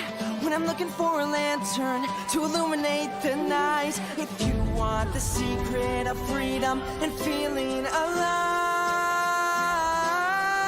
you gotta follow the light. Follow the light. For those who love great animated classics like The Lion King and Prince of Egypt, David is an awe-inspiring animated musical that depicts David as a spirited boy who fought lions, giants, and even betrayal, depicting how one boy's faith could lead him to be king of Israel. David will be released in theaters just in time for Christmas on December 19th, but your family can get a head start by watching the prequel to the film, Young David, which is streaming exclusively right now on Angel. It's perfect for the entire family and has memorable music. So once you join the Angel Guild, you can start watching Young David right now and prepare the fam for the David film in theaters in December. And by joining the Guild, you'll guarantee 2 free tickets to see it. And it's a great value. Let's be honest, going to the movies isn't all that cheap. But if you're a member of the Angel Guild, not only do you get those 2 free tickets to David, but you'll now have access to every single film or TV series on Angel at your convenience. The U.S. Capitol, the sun shining down on it. It's going to be a beautiful day in the swamp today. 70 degrees and sunny. Hello, 76 and sunny tomorrow, by the way. Welcome back, everybody, to American Sunrise. All right, Iran has a new supreme leader. Reports say Mustafa Khamenei, the son of the late and not so great Ayatollah. He's dead. He's in hell, by the way. Well, the son has been named to take over the country's top post. The move comes after his father was killed in a U.S.-Israeli strike amid escalating conflict in the region. Clearly, he has a death wish as well. Must run in the family. Mustafa Khamenei was previously sanctioned by the United States and is known for his close ties to Iran's powerful Revolutionary Guard. All right, for more, let's bring in Pennsylvania State Senator and retired Army Colonel Doug Mastriano. Doug, great to have you here. All right. Take us through it, Doug. Square this with the MAGA agenda. There's some in MAGA that are saying, hold on, I'm not liking where this is going. So take us through it. Doug, good morning. Good morning. It's great to see you guys. I'm part of the movement as well. But look, America is better off when Iran is reined in. And this is the first president in 47 years. You know, I was around for the Iranian Revolution, saw the Shah flee to America, and Jimmy Carter's cowardice and America's citizens held for 144 days. So how is taking out Iran in America's interest in America first? Since 1983, Iran has waged a proxy war against America. It started off in Lebanon during a peacekeeping mission in 1983, killing 240-some Americans just in a barracks attack. And then they've waged war constantly. A colleague put out a list and gave it to me, and there's tens of thousands of Americans that have been killed by Iran, directly or indirectly. That includes Afghanistan and Iraq, where the Iranians were funneling high-speed IEDs that could penetrate our vehicles, and they're killing American soldiers all the time. And so Iran is a destabilizing force. They're behind Hezbollah in Lebanon. They're behind Hamas and the Hamas attack on October 7th. They're behind the troubles in Yemen, and even in some part in the Horn of Africa where we have troops deployed. So Iran has done nothing but evil in the region, and with Iran, with new leadership, a leadership that the people can trust and follow, that's not going to wage war on its neighbors, which Iran today is doing, America is better off. Well, to your point, in that last point, that America is better off with leadership in Iran that's not going to wage war on its neighbors, Mustafa Khamenei is not that guy. He is more of the same, maybe even worse, which strikes even more fear, at least in my heart. Maybe I'm just a coward like that, but I'm very concerned about Khamenei. Yeah, obviously the hardliners just don't get it. If they want this war to end, it has to be a moderate transitional government. We will have a say. I mean, you got to admire Donald Trump. You know, he has neutralized Iran. Cuba seems to be on the ropes. Maduro is in jail. Venezuela is coming at us as a partner now. Internationally, okay. So that was one aspect I addressed before. The second part is Putin, Vladimir Putin in Russia, and then, of course, Xi in China. This is rolling back their allies. Iran has been friends with Russia and with China, as a counter to American interests in the region. Venezuela has been, as well as Cuba. This is a crazy time here. It looks like we're going to have peace in the Western Hemisphere, with Donald Trump additionally declaring a de facto war on the cartels across the region here. This is a serious change we're seeing here. It's nice having an adult in charge. Well, speaking of adults, President Trump also said the U.S. is looking forward to great change coming in Cuba. Here's what South Carolina's Senator Lindsey Graham had to say. I know we all want to hear from Lindsey Graham this morning, right? Go ahead. Wait till you hear this. I'm not looking for a fair fight. If we get in a fight, I want to win it. I want to win it quick. I'm in Miami. You see this hat? Free Cuba. Stay tuned. Yeah. The liberation of Cuba is upon us. It's just a matter of time now. You see this hat? Make Iran great. President Trump said the only way to make Iran great is for the people to take over. We're marching through the world. We're cleaning out the bad guys. We're going to have relationships with new people that will make us prosperous and safe. I've never seen anybody like it. This is Ronald Reagan plus. Donald Trump is resetting the world in a way nobody could have dreamed of a year ago. He is the greatest commander-in-chief of all time. Our military is the best of all time. Iran is going down, and Cuba is next. Oh, so much I could say right there, but I'm just going to send that little right over to you. I mean, you got to love it. That was a mic drop, because Cuba is in crisis. They have fuel shortages thanks to Venezuela being taken out. There's blackouts across the entire nation. It's literally a grid failure a couple of days ago. Millions of people don't have power. The economy is collapsing. They're running out of food and have shortages, no energy. There's unrest. And it looks like Donald Trump indicated, I'm going to quote him, because Cuba's at the end of the line. No money, no oil, bad regime. And he said they want a deal so bad. So this tells me that right now Marco Rubio and others are in Cuba negotiating with the leadership there. They see the writing on the wall. Peace through strength. That was Reagan's term in the 80s. Nobody's done it as good as Donald Trump. Wow, I'm just amazed as a strategist what's going on here. We might see a peaceful transition in Cuba now as well. And we're talking about a revolution that happened before I was born. Okay, but Doug, I mean, straight up, listen, I'm for the war, okay? But Lindsey Graham, I mean, my gosh, put down the Red Bull. I mean, we're marching through the world.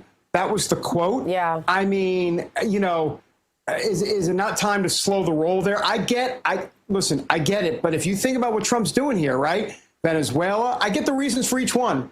Venezuela, we're about to see Cuba, apparently. We talked about Greenland before. You've got Iran. I mean, they are marching through the world, and that scares the bejesus out of people. And we have dead troops. Like, he shouldn't be gleeful about this. It's one thing to say it, Doug, don't you think? But it's another thing to be so happy about it, because war isn't a happy thing. And I'm for what they're doing in Iran, by the way, FYI. Yeah. FYI. But go ahead.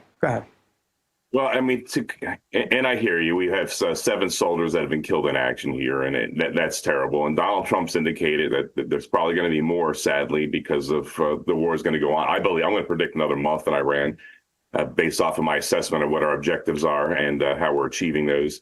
The hardest objective, of course, will be having somebody in power that we can deal with. Because, at what point do the people in Iran stand up and say, enough with the Khomeinis, time for change? That's really difficult without boots on the ground. I don't want boots on the ground. I think some of this is being driven by momentum. To conduct an operation as we did in Venezuela without one casualty, without one fatality. Of course, we had injured soldiers. We saw the one guy from 160th Air Regiment during the State of the Union.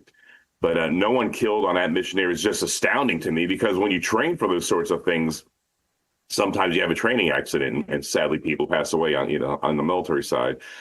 So the momentum is with us, because when we stripped Cuba of Venezuela, that's really the only thing holding Cuba up, Venezuelan oil, and that's gone. So I think an outcome of Trump's success in Venezuela is this opportunity to negotiate with Cuba's leadership here. I don't think necessarily that's going to be a military operation. I think we're doing it through diplomacy right now, because their economic system's collapsing. Yeah, no, it's a great point. I mean, I'm all for the Monroe Doctrine philosophy of what they're doing here in the Western Hemisphere. But, you know, to kind of quote Larry David with Lindsey Graham, curb your enthusiasm just a little bit. Yeah, it makes you wonder if he's talking like that, am I on the right side of things, right? Yeah, I mean, Trump's got to tell him to shut up. Yeah, Trump's just got to tell him to shut up. He's not the one you want running around out there promoting your war. Thank you, Doug. Appreciate your time. Doug, good to see you, brother. All right. Oh, he gave us the salute. There it was. Coming up, springing forward may seem small, but experts warn, listen to this, it can actually disrupt your body clock. It could lead to sleep trouble, even raise the risk of heart attacks, strokes, and car crashes. Car crashes? What's happening? Okay, I'm not leaving this show until I find out. And the answer is next.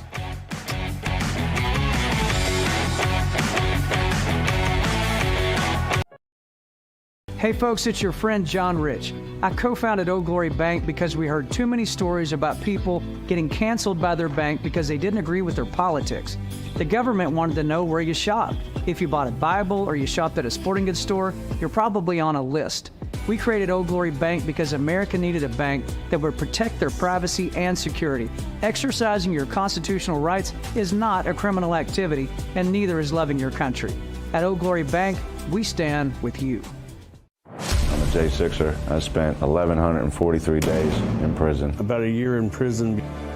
We were prosecuted, persecuted. J6ers have been treated like terrorists. And we need your help. Stand in the Gap was founded to stand in the gap for J6ers working to rebuild their lives after being incarcerated. For just $10 or more, you can help these patriots get back on their feet again. Every dollar you give is being matched up to $50,000. Go now to j6support.com and donate today. Welcome to Real America's Voice, Real Minute. Your quick look at the powerful stories of faith and freedom, inspiring audiences across the nation. Angel Studios presents. I'm Bo Davidson with this Real America's Voice, Real Minute. Most people know the biblical story of David, the shepherd boy who fought Goliath and became king. Well, Angel Studios has created a new animated film called David that tells the story of Israel's greatest king. Followed when I'm looking for the way, when I'm searching for the answer, in the moments I'm afraid, there's a whisper in the wind and a story in the sky, when I'm looking for a lantern to illuminate the night. If you want the secret of freedom and feeling alive, you gotta follow the light.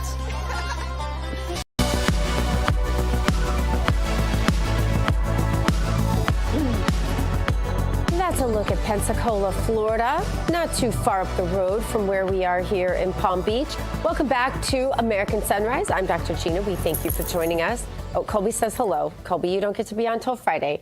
It is time now for today's health news. It is sponsored by the Wellness Company and Under the Microscope today. Daylight saving time is here, and experts say losing that hour of sleep can affect more than just your morning routine. It affects traffic. Let me just tell you that. Health experts warn the time change can disrupt your body's internal clock, leading to sleep trouble that may last for weeks. Studies also show a temporary increase in heart attacks, strokes, and even fatal car crashes. It's because they're all going so slow in the morning, and some people have to get to work. You can't tell, I'm a little bitter from the traffic this morning.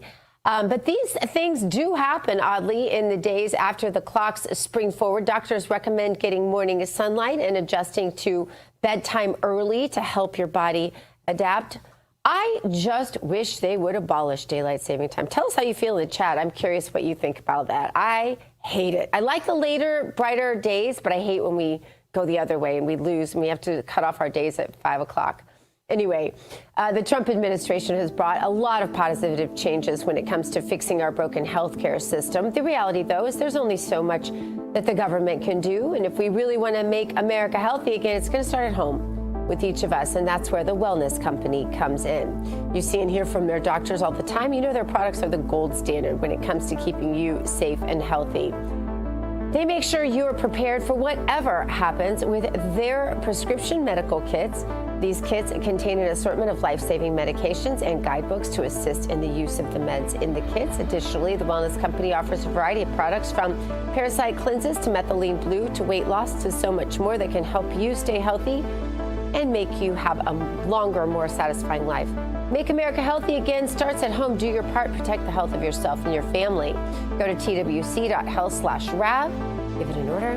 That's twc.health/RAV. Use promo code RAV to save 10%. All right, the Department of Education transferring some of its programs to other federal agencies. New agreements will move certain school grants to the Department of Health and Human Services and shift oversight of foreign gifts to colleges to the State Department. Officials say those changes will improve efficiency and return more control to the individual states. But critics say the move could create confusion and weaken federal education oversight. Let's bring in the CEO and co-founder of ablechild.org, Sheila Matthews. Sheila, I'm looking forward to speaking to your group tomorrow who are here in Palm Beach, and I talked to Steve Bannon about it last night. I know he'll be there as well. How effective do you see the moves being made, and what is happening with education as a whole? We've become a little distracted with wars and things. Are we still abolishing the Department of Ed and all the rest of it? What's happening? Well, first of all, thank you. I'm honored to be here with you this morning, and your courage to address this is amazing, because it's a hard subject. So basically, what we have right now is a broken education system because we have the behavioral health industry running it, both on the state and federal level. So basically, children are being labeled and diagnosed with mental disorders and placed on a cocktail of psychiatric drugs, while we're avoiding and defunding the gifted programs, the arts, the math and science. So these children are basically funneled through the administration and the Association of School Psychology, where they're using these checklists to diagnose the children. And it's creating havoc because a lot of these mass shooters are on psychiatric drugs, and that's what our organization unfortunately has been left to document as our gifted and talented children are being relabeled. Mm-hmm. You know, my background is in behavioral sciences, and we were definitely taught, you know, if people fit this checklist, that's what you have to do. You have to get them the drugs that they need. And there's no doubt that most children today are on some sort of medication for something that's really different than back in the 50s and 60s. And that tells us something. But that's what the work of the Able Child is all about at ablechild.org. Tell us more about it. So basically, we're going to be honoring another psychologist like yourself that has this background that was taught to elevate the children for their gifts and their uniqueness. And really, once you do that to the able child, the rest of the curriculum really is elevated. So Dr. Trevor Tabbs is a psychologist who basically said that the gifted are being relabeled. And that took a lot of courage for him. So our organization is grassroots. It's parents across the country. We do not get any funding from the federal or state government. We get contributions from victims who have had children commit suicide from cocktails of psychiatric drugs. We worked on the first landmark legislation in Tennessee, where it is testing these mass shooters for therapeutic levels of these drugs. So we're in uncharted territory where people like you and Dr. Trevor Tabbs are really trying to work with the child to approach it from a gifted perspective, but there's no money in that, Gina. It's all going to this disordered education. Such a great point. No money in it, and that means you automatically go up against big pharma, big medicine, right? All of the well-funded lobbying groups that want to continue to pass more legislation to sell more drugs. That's the problem. Tell us where people can reach out, and more importantly, even where people can contribute, Sheila. Sure. ablechild.org. We have a petition on our website that people can sign for federal hearings as President Trump is making all these great decisions about education. We want to have a voice in that, and this petition will allow us to do that. And then we're having you, we're just so honored. I can't even tell you once, everybody heard that you were going to be speaking at AbleChild 25 anniversary, and people can go to ablechild25.com and see the array of special guests like you. And Laura Logan will be emceeing it. We have the Hoff Brothers Gateway Pundit. So please log on to that.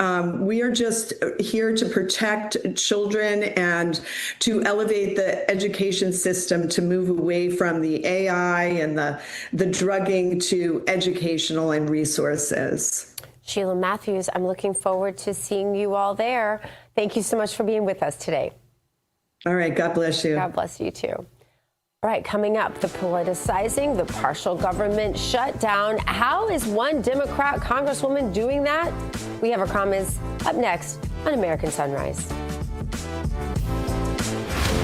Get ready, America. March 25th through 28th. CPAC USA 2026 takes over the Lone Star State. And Real America's Voice brings you wall-to-wall coverage. Live shows from the convention floor, exclusive interviews, powerful panels, live music, entertainment, and more. All from the RAV stage. Hear from RAV's own Steve Bannon. The only way we don't have victory if we surrender. And we're not going to retreat. We're not going to surrender. We're not going to quit. Eric Bowling. Real leadership listens without lecturing. It respects people enough to talk to them, not down to them. And Jack Posobiec live. Freedom is a responsibility that we must uphold every single day of our lives. Plus Dr. Gina and others. We always came together because we know what we're fighting for. CPAC USA 2026, only on Real America's Voice. Presented by Birch Gold Group and Patriot Mobile.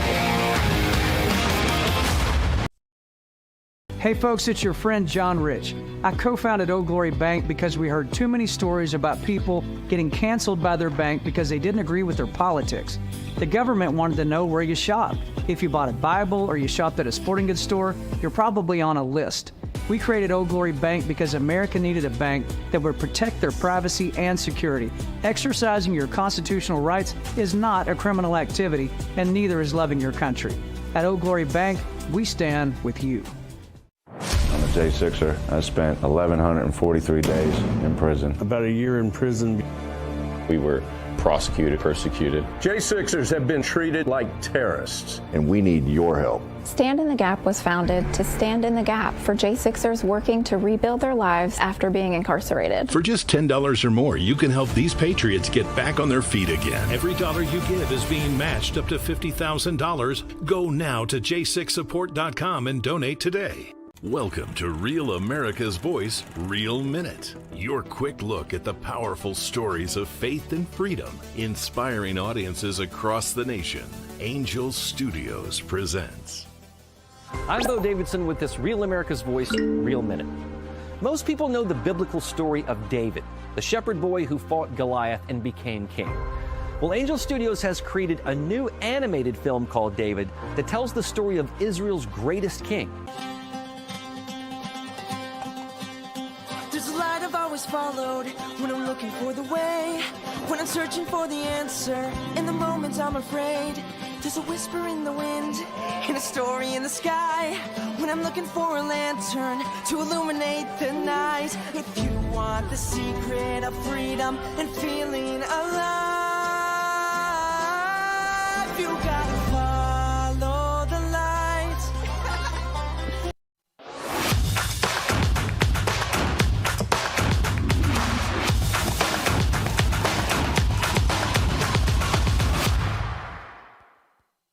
Welcome back, everyone. Time to stay awake, not woke. Coffee pods are easy, but most of them are just caffeine and nothing more. Rejuvenate pods are built differently, though. They're clean Arabica pods that are infused with CAAKG. It's a compound that's linked to longevity, metabolism, and deep cellular energy. It's the easiest way to get better focus, smoother energy, and long-term benefits without having to change your routine.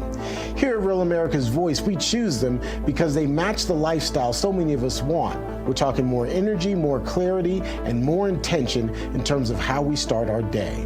If you're going to drink coffee anyway, why not make it one that actually supports the life that you're building? Head on over to 1775coffee.com/Rav and try Rejuvenate Pods today. Don't just drink coffee, rejuvenate.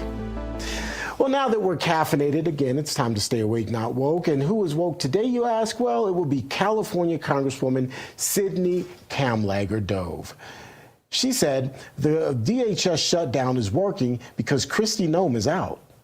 Well, leadership change is important in DHS, but ultimately the values that we've put forth have really nothing to do with her. It has more to do with how Donald Trump, right, wants DHS to be run. So judicial warrants, very important. You cannot be knocking down the doors without a judicial warrant.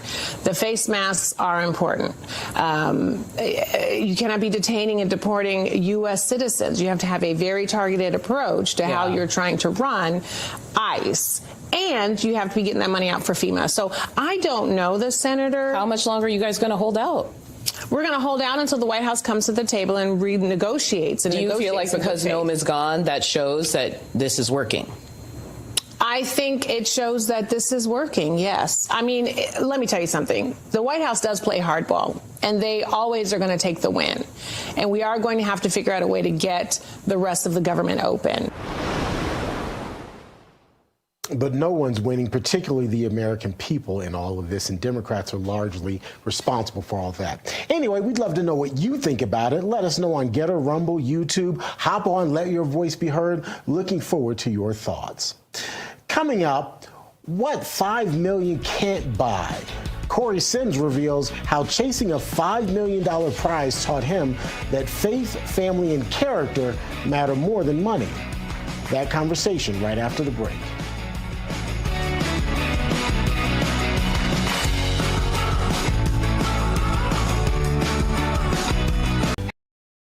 Hey folks, it's your friend John Rich. I co-founded Old Glory Bank because we heard too many stories about people getting canceled by their bank because they didn't agree with their politics. The government wanted to know where you shop. If you bought a Bible or you shopped at a sporting goods store, you're probably on a list. We created Old Glory Bank because America needed a bank that would protect their privacy and security. Exercising your constitutional rights is not a criminal activity, and neither is loving your country. At Old Glory Bank, we stand with you.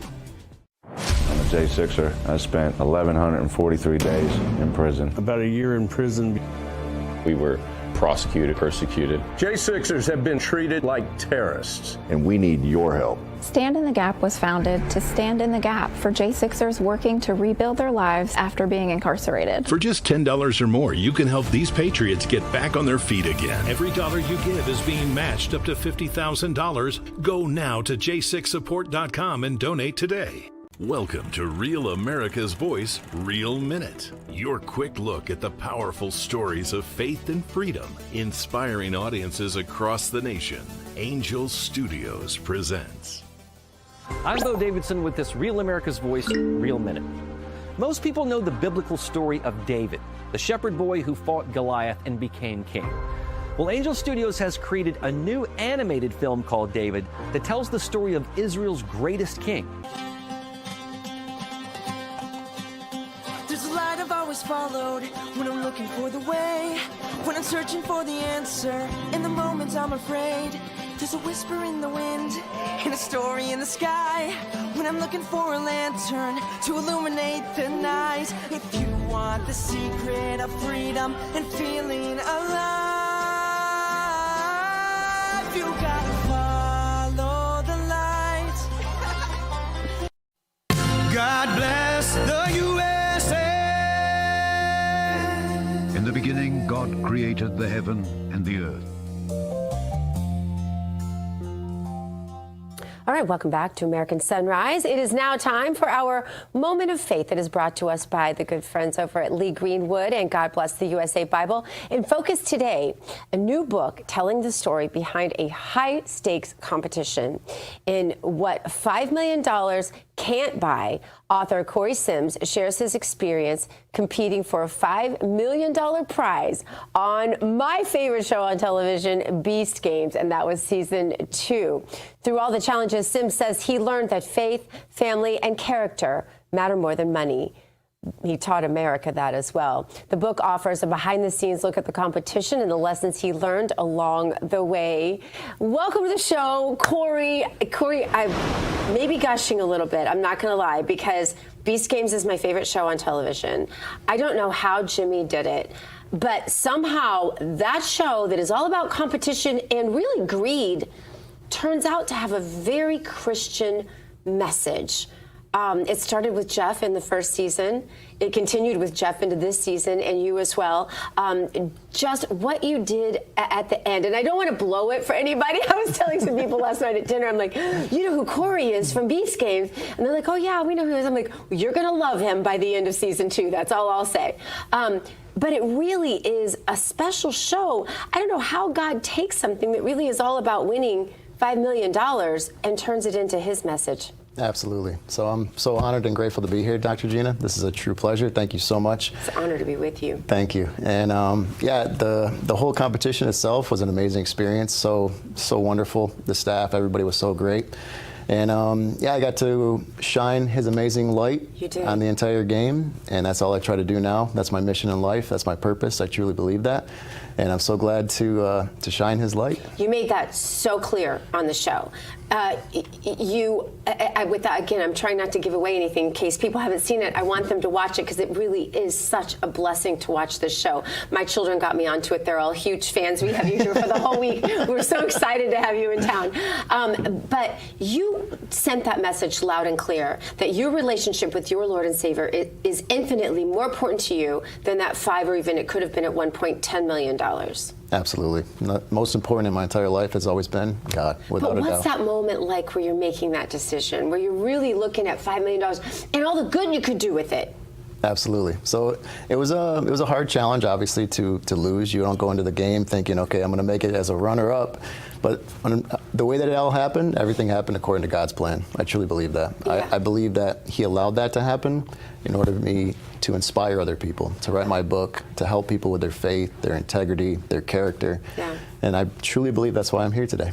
And obviously that's what you believe because you went so far as to write a book about it just about by the time the season ended. I think your book almost coincided with that. Tell us about the book, where we can get it, and how it's doing. Absolutely. So the book you can get at Amazon, and sooner or later it'll be offered in Barnes & Nobles and other bookstores around the country. And yeah, it's a great book. It's a great read. I was inspired, obviously, by God to write it. I woke up one morning, God put it in my heart, my spirit, to write the book, and I'm so glad that I did. What's next so for happy. Corey?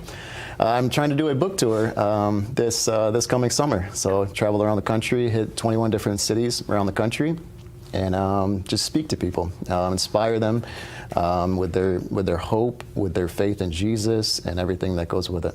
We're all in those moments, especially living in Palm Beach, where there's a great deal, but maybe it's with a bad guy, or there's a great deal, but maybe it's for something that doesn't really fit your moral template, right? Absolutely. What's your advice to people when they're grappling in that moment with the good you could do with the money, because that's an easy rationalization, right? Versus doing the right thing. Absolutely. So always just, the Lord always speaks to me through my spirit, and I strongly believe that could be for everybody. You know, as long as you accept Jesus into your heart as your personal Lord and Savior, salvation is the most important thing, and just listen to what He tells you, what He guides you through, and He will always be there for you. Corey, best of luck with the book. Tell us the title again, and we know we can get it on Amazon. Absolutely. So it's What 5 Million Can't Buy: Faith, Integrity, and the True Definition of Winning. Amazing, amazing. You are an inspiration to, especially to Gen Z who needs it right now so badly, but really to all of us. And thank you for being with us this I appreciate morning. it, Dr. Gina. All right. Thank you so much. Absolutely. Back with the second hour of American Sunrise in just 2 minutes. Stay with us.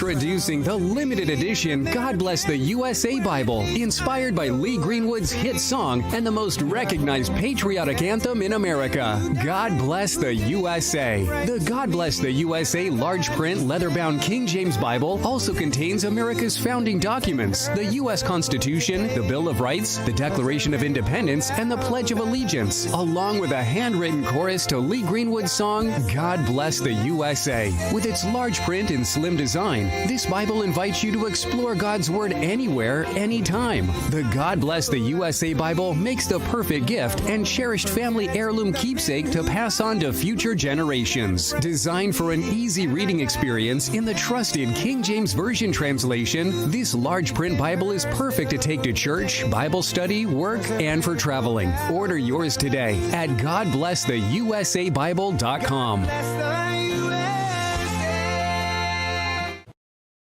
Hey folks, it's your friend John Rich. I co-founded Old Glory Bank because we heard too many stories about people getting canceled by their bank because they didn't agree with their politics. The government wanted to know where you shop. If you bought a Bible or you shopped at a sporting goods store, you're probably on a list. We created Old Glory Bank because America needed a bank that would protect their privacy and security. Exercising your constitutional rights is not a criminal activity, and neither is loving your country. At Old Glory Bank, we stand with you. I'm a J6er. I spent 1,143 days in prison. About a year in prison. We were prosecuted, persecuted. J6ers have been treated like terrorists. And we need your help. Stand in the Gap was founded to stand in the gap for J6ers working to rebuild their lives after being incarcerated. For just $10 or more, you can help these patriots get back on their feet again. Every dollar you give is being matched up to $50,000. Go now to j6support.com and donate today. Welcome to Real America's Voice, Real Minute. Your quick look at the powerful stories of faith and freedom, inspiring audiences across the nation.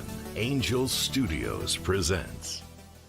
I'm Bo Davidson with this Real America's Voice, Real Minute.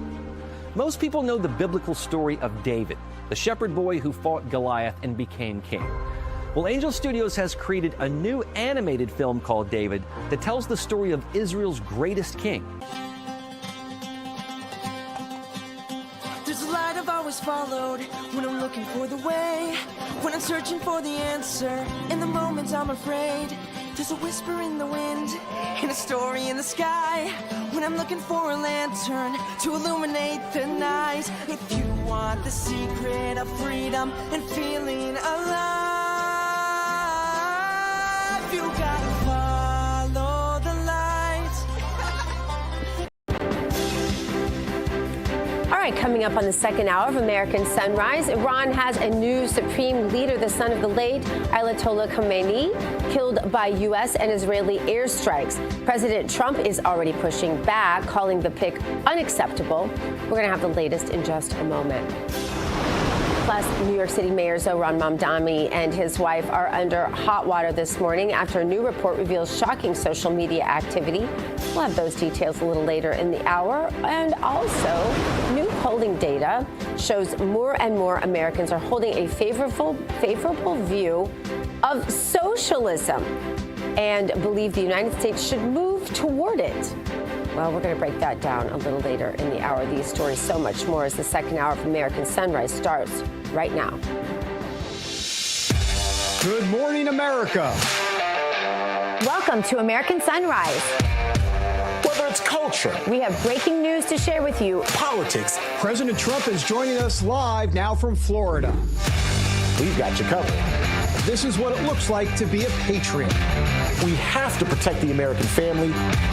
The American dream is still alive. I'm David Brody. I'm Terrance. And I'm Dr. Gina. Welcome back, everybody, to the second hour of American Sunrise. I'm David Brody, coming to you from D.C.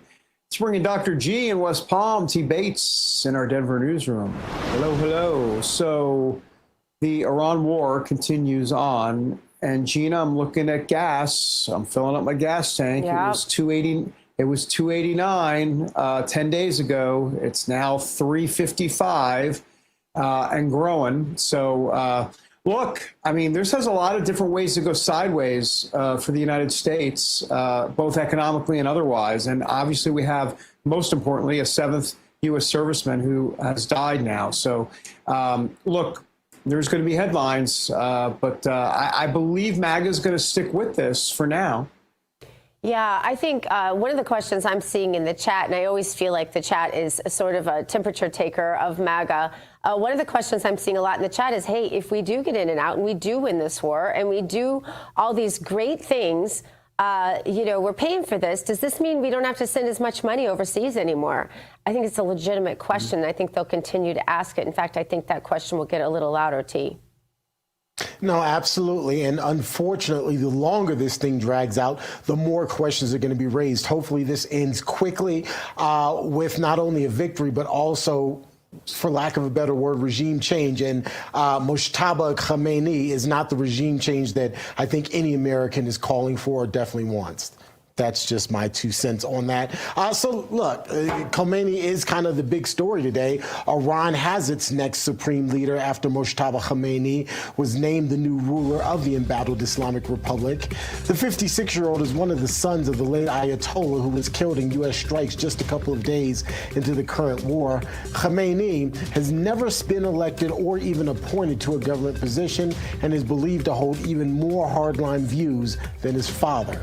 Meantime, Iran's president is threatening to step up attacks on American targets across the Middle East, saying that Iran will not bow to pressure from the United States and Israel. The ongoing war with Iran has sent oil prices over the $120 a barrel mark, thus causing gas prices to spike across the country. Gas hit an average of $3.41 over the weekend. Taking to Truth Social, President Trump writing, short-term oil prices, which will drop rapidly when the destruction of the Iran nuclear threat is over, is a very small price to pay for USA and world safety and peace. Only fools would think differently, he writes. Speaking of President Trump, he's drawing a line in the sand, saying he will not sign any bills until the Safeguard American Voter Eligibility, or SAVE Act, is approved by the Senate. 47 is encouraging the United States Senate to exclusively, if necessary, focus on the Save America Act. President Trump calling for the full version to be passed, not a watered-down measure. That would include voter ID and proof of citizenship. The commander-in-chief also wants no mail-in ballots except for the military, for illness, or for disability. That's a quick check of your headlines. Now let's get a quick check of your forecast. Weather Nation meteorologist Tracy Anthony standing by with your hometown forecast. Tracy, good morning. Hey, good morning. We are starting off in Hutto, Texas. Now, this is just north of Austin, so if you don't know where it is, I had to look it up. But this coming in from Lone Star Lady on Getter, 84 degrees for your daytime high. So you're going to be feeling nice and toasty here for the next day or so. We do have some strong to severe thunderstorms that will roll on through. That's going to cool us down for Thursday, but then we're back close to 90 degrees by the weekend. Then we'll take you a little farther to the north. This one also coming in via Getter. We had a nice little hometown forecast chat here this morning. Aaronsville, Illinois. I hope I'm pronouncing that correctly. 81 by Tuesday, and then we drop down to 60 degrees and then drop down to 51 by Thursday. So it's definitely spring here with the temperatures fluctuating and roller coastering. And then let's warm things up. This one is for the Zen Master. So I'm also in West Palm Beach, so I kind of wanted that 7-day forecast as well. 80 degrees by Thursday, so that's going to be kind of the warmest day, but we're really hovering right around 80 with beautiful weather. Chances for a few rain showers, though, by Thursday. Want to leave you off, though, with a look by Tuesday. By Tuesday afternoon, this is when that severe weather threat will really ramp up, and that's when areas like Illinois, all the way down through Texas, will have that severe weather threat. So our hometown forecast, Tuesday afternoon is going to be the most active day. Terrance? All right, Tracy, it has been a crazy winter. I'm sure you know this. It snowed here for us on Saturday, I think. Saturday it snowed, and then Sunday it was like 60 degrees again. Oh, you can't hear me? Okay. All right, next time. Sorry. Talk to you later, Tracy. Okay. All right, let's get you over to David and Dr. Gina. We'll start with David. David, I hope you can hear me. Good morning. I'm sorry, T. What was that? Yes, I hear you. Yes. What did you say, David? Yes, I hear you. I'd rather not, but yes, I do. I'm sorry. I just need to talk to Gina right now. Terrance, no. Remember that commercial back in the 80s? I think it was, remember? We used to say that in school all the time. I don't know. Oh, my gosh. And once again, another dated reference from the 3 triple box anchors. Okay, that's just great. We always get 1 or 2 a show. All right, here we go. We just did Beast Games. That's very Gen Z. We're so hip now, David. You just have no idea. You're hip. You're hip. We have 2 bad hips. You're hip. I've got exactly. That's what I was thinking. I got a bad hip.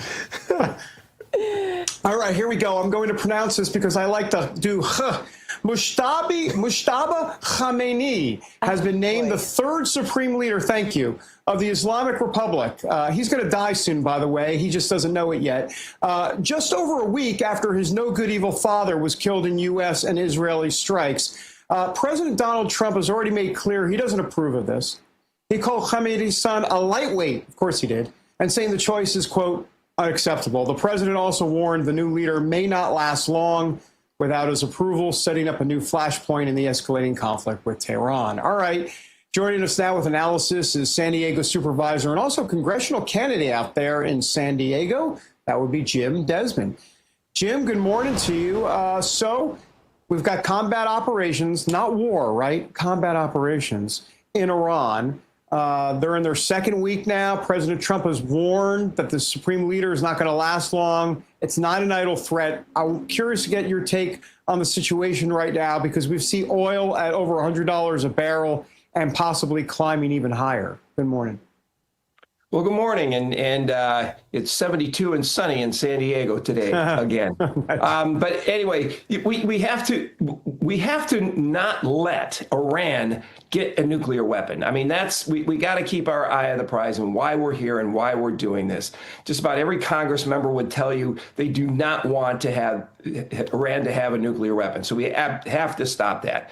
And this war didn't just start a week ago or 2 weeks ago. It started 47 years ago when they took over our embassy and held Americans hostage for over a year. And it's just been escalating time after time. And we're at the point where, thank God, we're trying to take their nuclear capability out. We've got very focused, we got very targeted assets that we're trying to keep. We're not bombing civilians.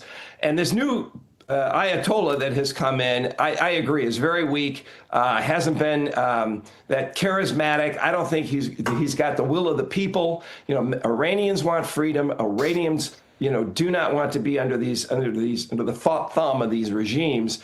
And I think no pain, no gain. So it's unfortunate that oil prices are going up, but I do believe this is a spike.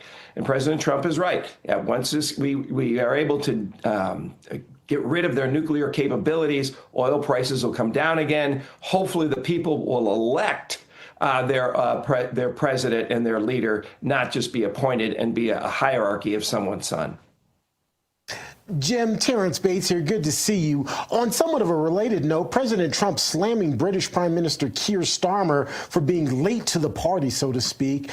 Taking to True Social, the president writing, and this is the quote, "The United Kingdom, our once great ally, maybe the greatest of them all, is finally giving serious thought to sending 2 aircraft carriers to the Middle East. That's okay, Prime Minister Starmer. We don't need them any longer, but we will remember, we don't need people that join wars after we've already won." President Donald J. Trump. Your thought, David is chuckling. Your thought, sir. Well, President Trump is unique in the way he negotiates. He negotiates a lot different than most of us probably would. I do think next time we ask, the British might step up a little bit sooner. They're still our best ally. And I do believe that the negotiations relations with UK are still going to be good and if not get better. But the president has a way of getting people to come on board. And I think this is one way to get the UK there quicker and helping us out to stop the nuclear threat in Iran. California Representative Darrell Issa is retiring from Congress following redistricting in the deep blue state, and he has endorsed you to fill his seat. Talk to us about the big issues that your campaign is focused on, what you want to accomplish for the Golden State as a member of Congress, and how we're going to take California back. You don't know this about me because I don't know you, ironically, but I moved here from San Diego, so I miss it. I love California and would love to take it back one day. Hallelujah. I hope we can too. But I'm very honored, to have Darrell Issa's endorsement. We're sad that he stepped down. He was a great member of Congress, but I'm happy to follow in his footsteps. Basically, I'm a Navy veteran. The Navy brought me out to San Diego County. I was an airline pilot for 34 years for Delta Airlines. I got elected mayor of our city. I'm a county commissioner or county supervisor, they call them out here. And I'm termed out, and it just so happens that Darrell Issa just last week decided to step down. So I'm running in his place. California, unfortunately, we're a mess. We had this redistricting that Newsom put forward here recently that they already had out of the 52 congressional seats in California. The Democrats had 43 of them out of the 52. And then they decided to decimate as many of the rest of them that they could. Darrell Issa's seat was one of the targeted seats. I have actually been mayor in that district. I've been the county supervisor in that district, and I think I've got a great chance of winning that district and at least keeping a few congressional seats in California safe. But unfortunately, the state of California is not the example for the rest of the country. Our homeless numbers are up. We've got just as much fraud and abuse as Minnesota does. We've seen our gas prices have been $4.50 and above, and that's where we started. Now they're going up because of the spike here, because of the war. There's just way too much government regulation. People and companies are leaving California, and one of the biggest issues I want to be fighting for is the American dream. Most families here young families cannot afford a house. They're having to move out of state. They're seeing, the just hope of having a home and a family and having that American dream fading away faster and faster here in California.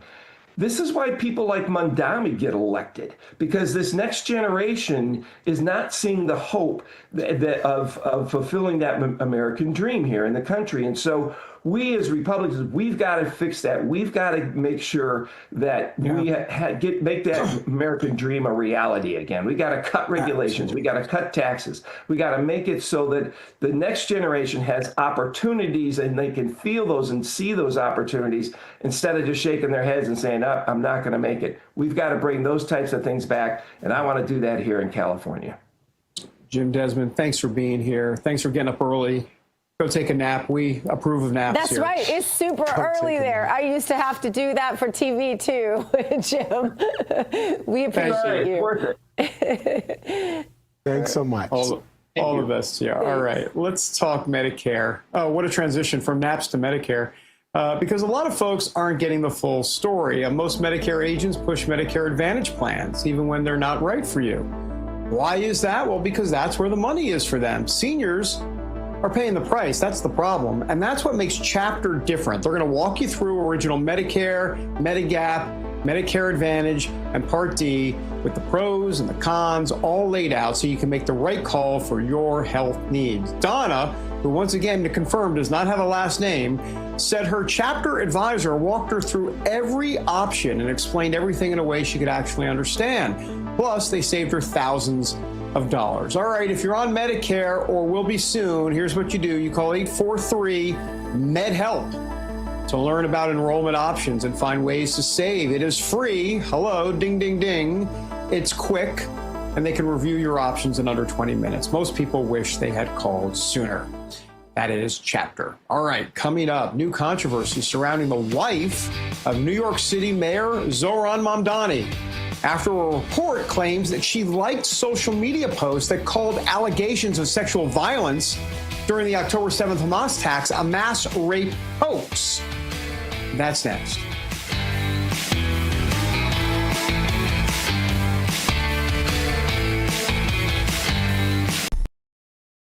Hey folks, it's your friend John Rich. I co-founded Old Glory Bank because we heard too many stories about people getting canceled by their bank because they didn't agree with their politics. The government wanted to know where you shopped. If you bought a Bible or you shopped at a sporting goods store, you're probably on a list. We created Old Glory Bank because America needed a bank that would protect their privacy and security. Exercising your constitutional rights is not a criminal activity, and neither is loving your country. At Old Glory Bank, we stand with you. I'm a J6er. I spent 1,143 days in prison. About a year in prison. We were prosecuted, persecuted. J6ers have been treated like terrorists. And we need your help. Stand in the Gap was founded to stand in the gap for J6ers working to rebuild their lives after being incarcerated. For just $10 or more, you can help these patriots get back on their feet again. Every dollar you give is being matched up to $50,000. Go now to j6support.com and donate today. Welcome to Real America's Voice, Real Minute. Your quick look at the powerful stories of faith and freedom, inspiring audiences across the nation. Angel Studios presents. I'm Bo Davidson with this Real America's Voice, Real Minute. Most people know the biblical story of David, the shepherd boy who fought Goliath and became king. Well, Angel Studios has created a new animated film called David that tells the story of Israel's greatest king. There's a light I've always followed when I'm looking for the way, when I'm searching for the answer. In the moments I'm afraid, there's a whisper in the wind and a story in the sky. When I'm looking for a lantern to illuminate the night. If you want the secret of freedom and feeling alive, you gotta follow the light.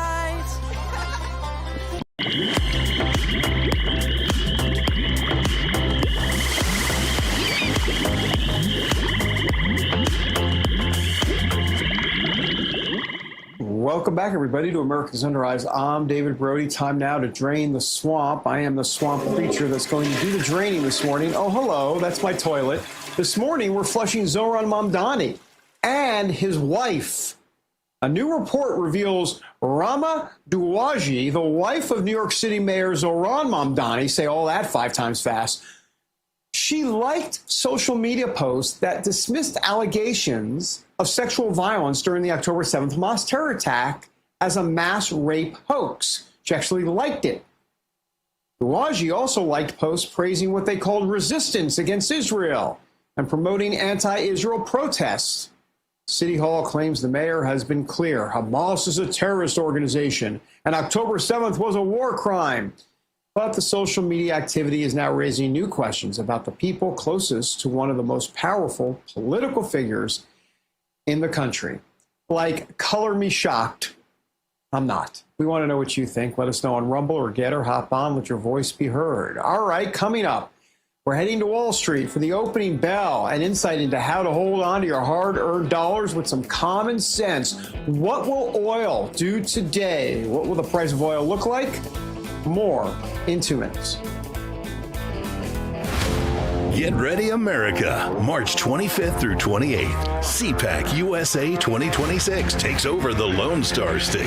And Real America's Voice brings you wall-to-wall coverage. Live shows from the convention floor, exclusive interviews, powerful panels, live music, entertainment, and more. All from the RAV stage. Hear from RAV's own Steve Bannon. The only way we don't have victory if we surrender. And we're not going to retreat. We're not going to surrender. We're not going to quit. Eric Bowling. Real leadership listens without lecturing. It respects people enough to talk to them, not down to them. And Jack Posobiec live. Freedom is a responsibility that we must uphold every single day of our lives. Plus Dr. G and others. We always came together because we know what we're fighting for. CPAC USA 2026, only on Real America's Voice, presented by Birch Gold Group and Patriot Mobile. Hey folks, it's your friend John Rich. I co-founded Old Glory Bank because we heard too many stories about people getting canceled by their bank because they didn't agree with their politics. The government wanted to know where you shopped. If you bought a Bible or you shopped at a sporting goods store, you're probably on a list. We created Old Glory Bank because America needed a bank that would protect their privacy and security. Exercising your constitutional rights is not a criminal activity, and neither is loving your country. At Old Glory Bank, we stand with you. I'm a J6er. I spent 1,143 days in prison. About a year in prison. We were prosecuted, persecuted. J6ers have been treated like terrorists. And we need your help. Stand in the Gap was founded to stand in the gap for J6ers working to rebuild their lives after being incarcerated. For just $10 or more, you can help these patriots get back on their feet again. Every dollar you give is being matched up to $50,000. Go now to j6support.com and donate today. Welcome to Real America's Voice, Real Minute. Your quick look at the powerful stories of faith and freedom, inspiring audiences across the nation. Angel Studios presents. I'm Bo Davidson with this Real America's Voice, Real Minute. Most people know the biblical story of David, the shepherd boy who fought Goliath and became king. Well, Angel Studios has created a new animated film called David that tells the story of Israel's greatest king. There's a light I've always followed when I'm looking for the way, when I'm searching for the answer. In the moments I'm afraid, there's a whisper in the wind and a story in the sky. When I'm looking for a lantern to illuminate the night. If you want the secret of freedom and feeling alive, you gotta follow the light. At Real America's Voice, we know that you want to be a part of something bigger. That's why we've teamed up with AMAC, the Association of Mature American Citizens, to build a real community of folks who care about faith and our country's future. There is no force on earth that can stop us from saving our country. Want to be a part of this movement? It's easy. Just scan the QR code on your screen right now. That's right. Grab your phone and scan the QR code to join the AMAC and Real America's Voice family today. By scanning the QR code, you'll unlock exclusive content, connect with like-minded Americans, and be first in line for events that celebrate our shared values. So don't wait. Scan the QR code. Join us today and become part of a community that stands for faith, family, and freedom. Real rights, they come from God. With AMAC and Real America's Voice. Go ahead. Scan the QR code now. Welcome back, everyone. The opening bell at the New York Stock Exchange is set to ring in about 7 minutes. Here's a quick look at pre-market trading. As you can see, the top of our board, the major indices, the Dow, S&P 500, and the NASDAQ not looking so good. The bottom is what's probably of most concern, though. Yes, it is in the green, but crude oil is up significantly, which really means that you're ultimately going to pay a lot more when it comes to your gas prices. In fact, gas prices are surging around the country. The price of gas reportedly hitting an average of $3.41 over the weekend on average. Analysts have linked these prices to the ongoing combat operations in Iran.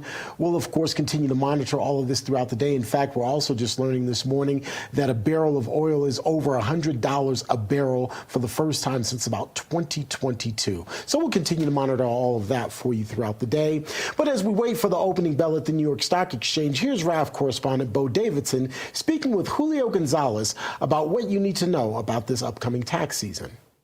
Thanks, Terrance. Well, I'm here with Julio Gonzalez. He's the founder of Engineered Tax Services. And today we want to talk about families, Julio, and how your family can benefit from the One Big Beautiful Bill's provisions, because many people out there may not be aware of what's going on. Julio, first tell me about the child tax credit and how that's different from last year. Yeah, well, we increased it substantially. That's how it's different. Good for you, right? You're expecting a child. I am. Right, so this is good for you. You're going to get more of a write-off. And what we did with it as well is if you can't use all the credit, it's refundable.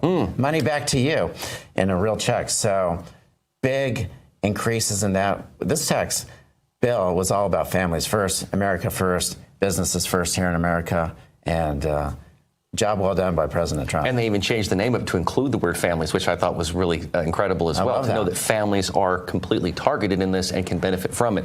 Let's also talk about the Trump account. This is something that's been talked about a lot in the last couple of months, where the federal government provides $1,000 in contribution for eligible children. Who's eligible for this, Julio, and how would they sign up for it?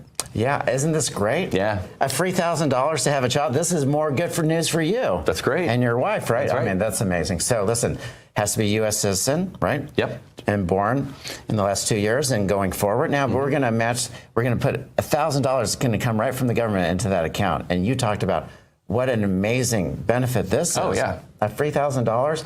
Now we're also thinking that we can contribute to it, the families can contribute, employers can contribute to these accounts, right? That's fantastic, and get the tax benefit. So, yeah, I want to match this for my employers as well. So, look at this. Now, we put $50 into that account every month to the time the child gets to 18 at 5%. They're going to have $80,000 in their account, right? This is tremendous. So how much, say that again, $50 per month? Is that what you said? And we're going to get it up to $80,000 by the time they're 18, so That's they can choose college. Tremendous. Oh, yeah, because, I mean, that's you're paying for your college education right there. And we don't know how expensive colleges are as well. Or whatever they choose to do. Whatever they choose to do, exactly. So it doesn't have to be towards college. It could be towards something else. Isn't that amazing that we're incentivizing this? And I'm so glad we got this done. Yeah, these Trump accounts are incredible. I think it's something that's needed to be done for a long time. And now, how would a person approach an employer about matching that? What would be required to do that? Well, I think the employers should be, well, that's a good point. Like, how many employers are going to even know about this, right? It's new.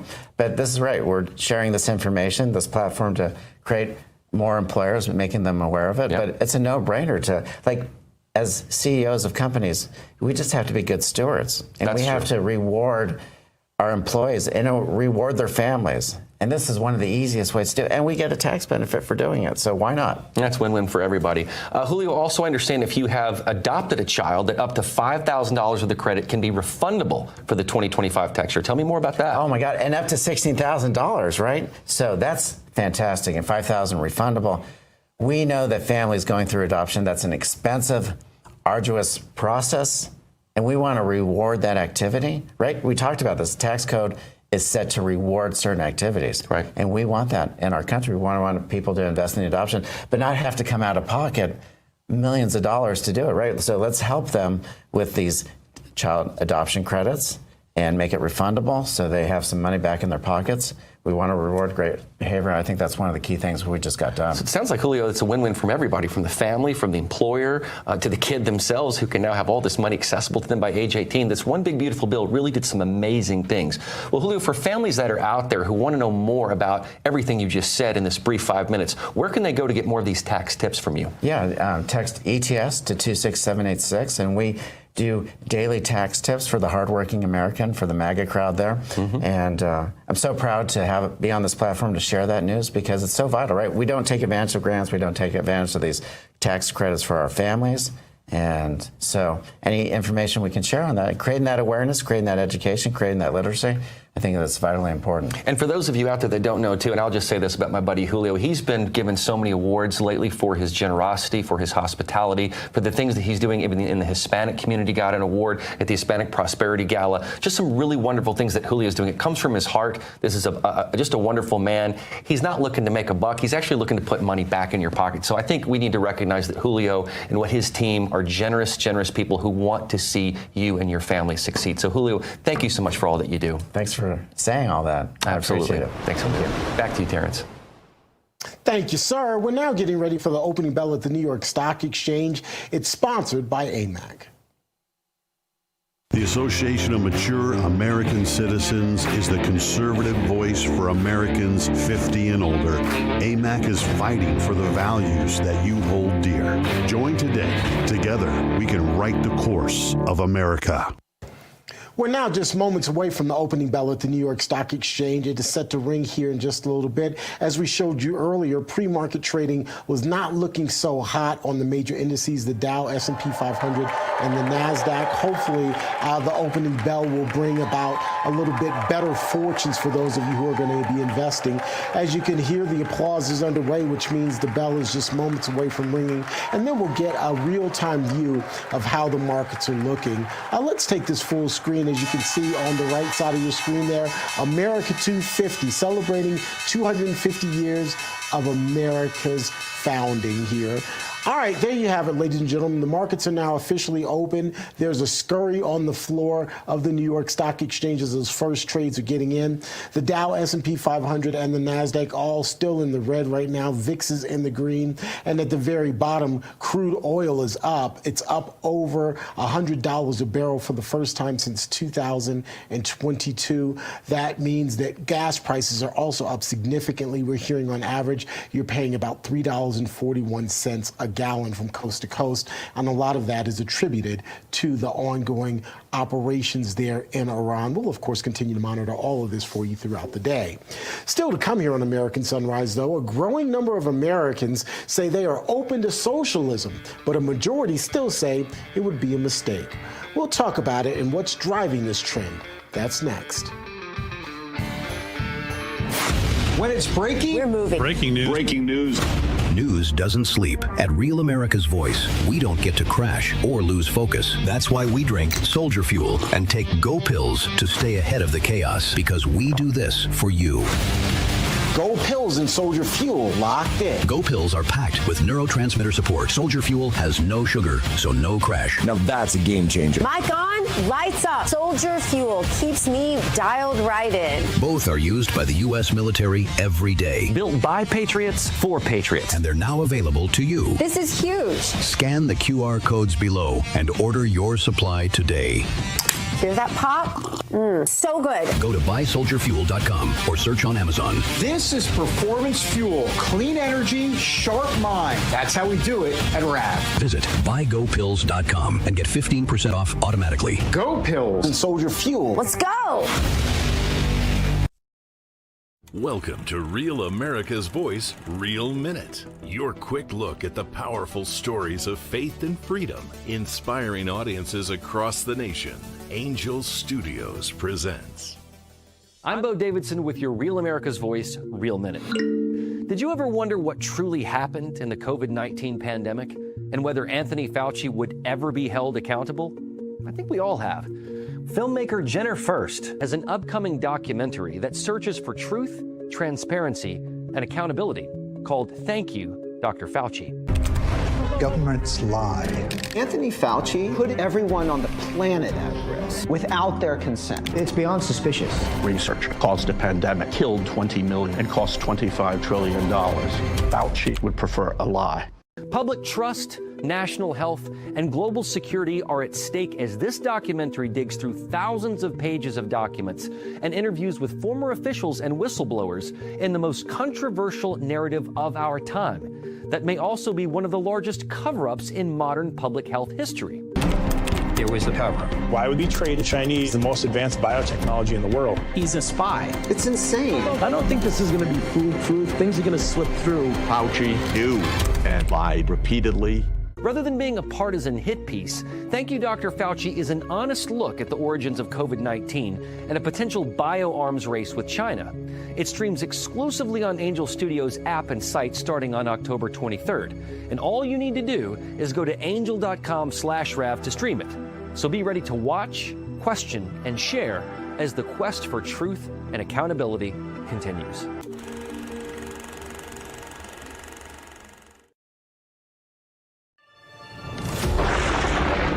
Through every storm, every moment of uncertainty. Everybody needs to pray for Charlie.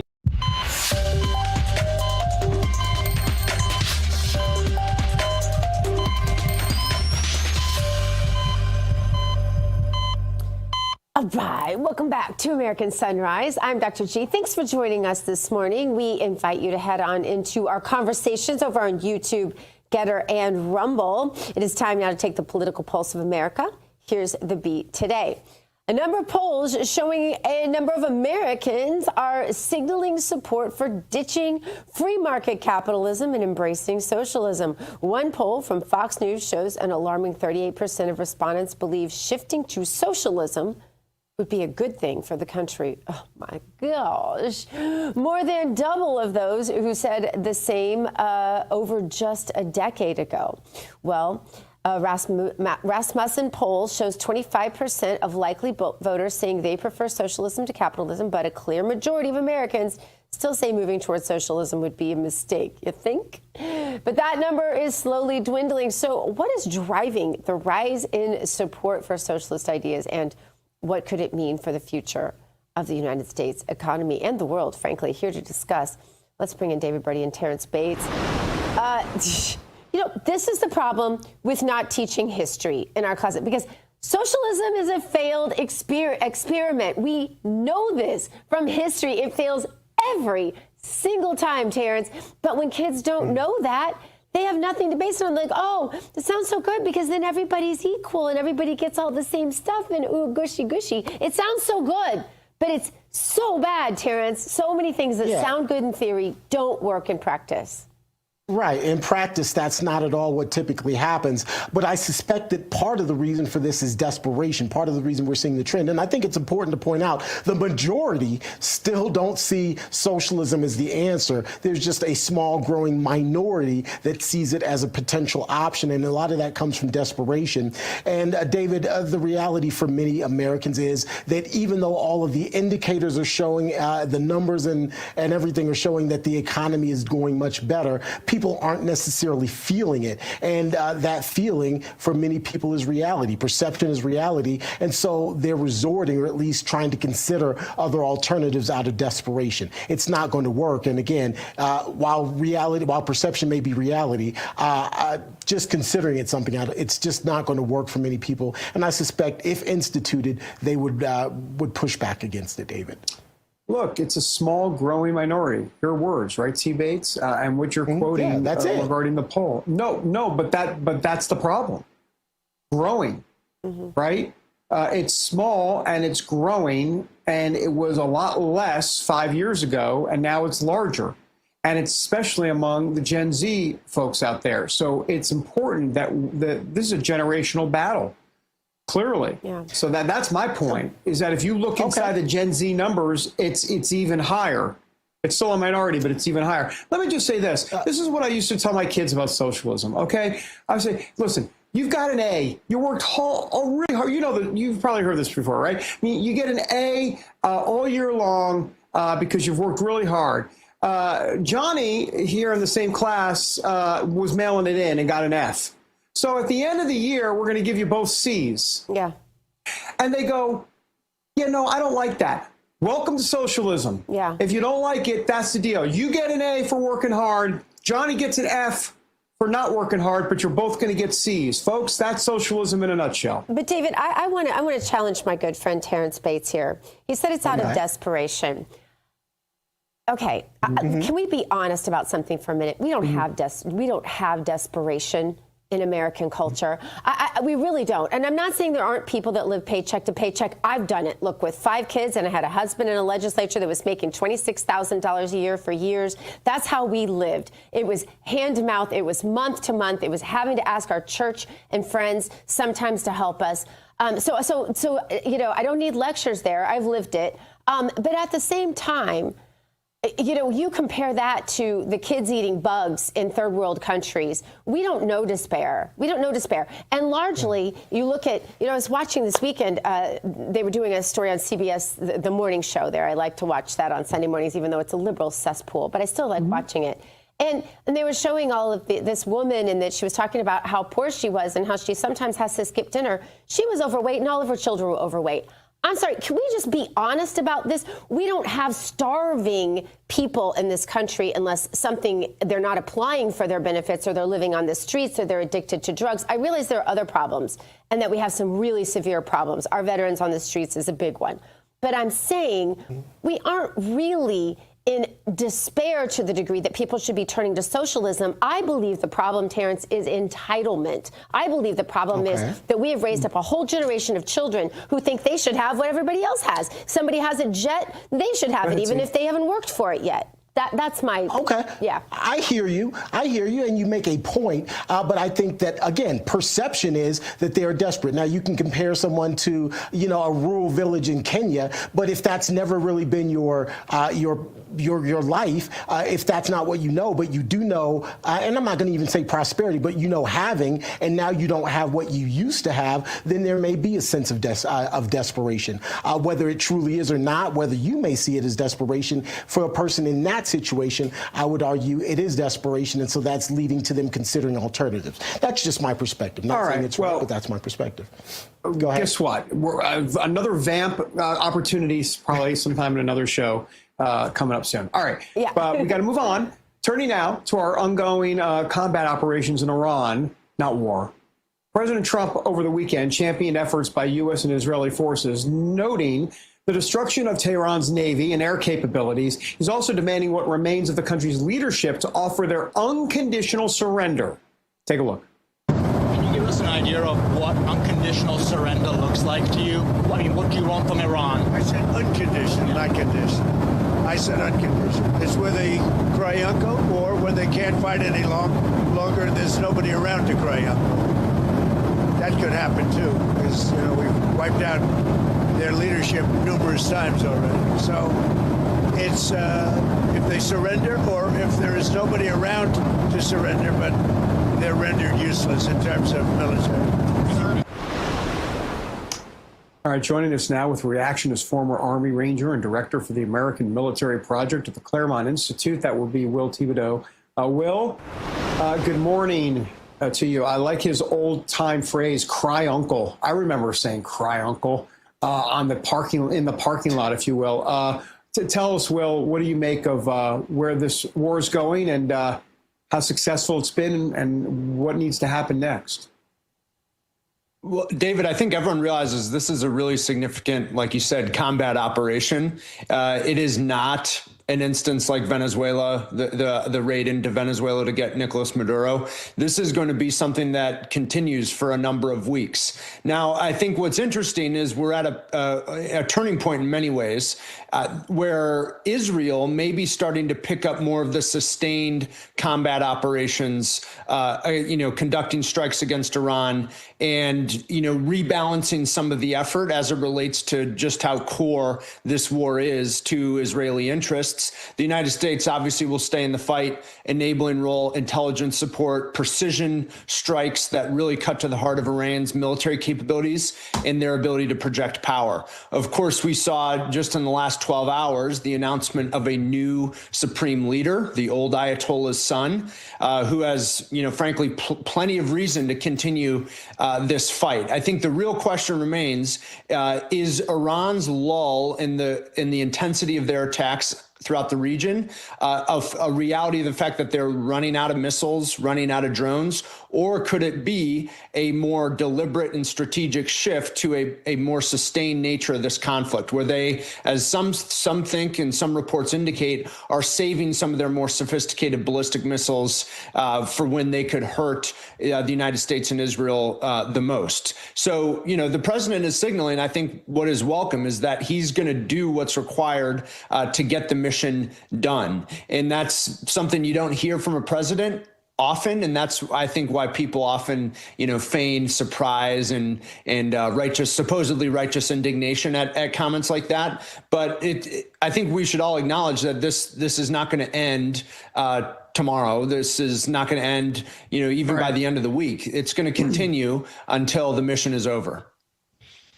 I'm curious what your metric is for ending this war and for success. Obviously, the stated goal has been to make sure that Iran doesn't have access or is able to create a nuclear weapon and to do away with all its missiles. But beyond that, I would think also instituting a new government has got to be one of the goals. One of the things that you say, okay, now the job is done, a government that would be friendly to the West. Yeah, candidly, I don't know that should be one of the goals. Obviously, we, or at the very least, if that's going to be a goal, you need to adjust the expectations of what this operation is going to look like. I think it's clear that, we're not going to get regime change where this new Ayatollah is not in power and there is, like you say, a pro-Western leader in Iran. We're not going to get that without a much more significant escalation in conflict we're not going to get that without some sort of ground forces in Iran. And, if you listen to what the president said, he didn't necessarily call for regime change as a condition of unconditional surrender.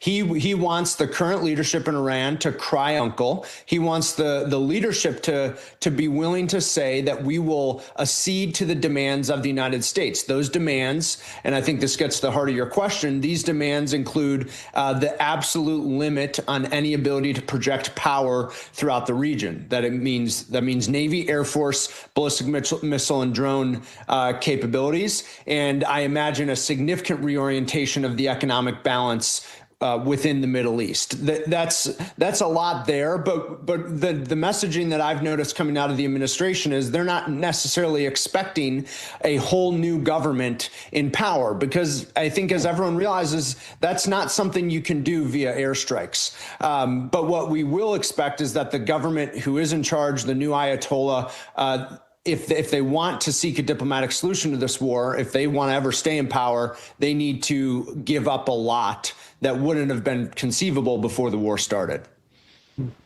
Interesting. Will Tebow, thank you so much for being with us today. Thanks, Will. Yeah, thanks for having me. More American Sunrise coming up after the break. Stay with us.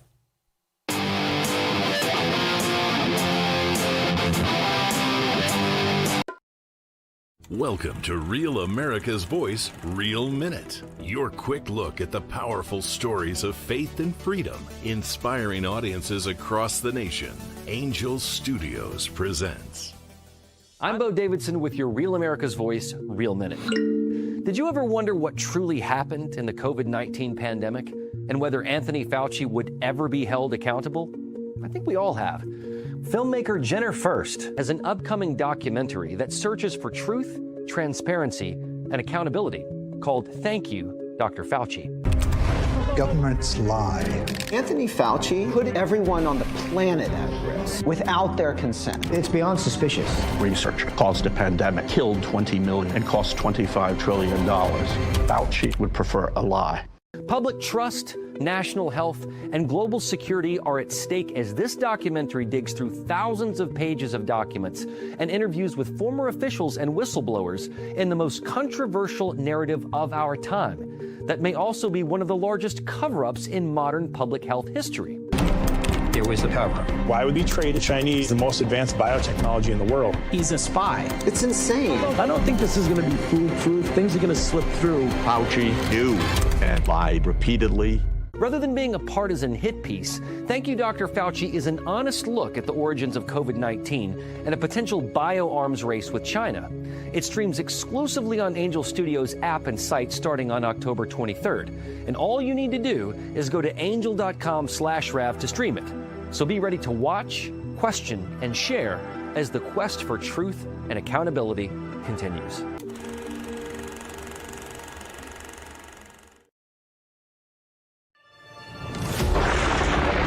Through every storm, every moment of uncertainty. Everybody needs to pray for Charlie.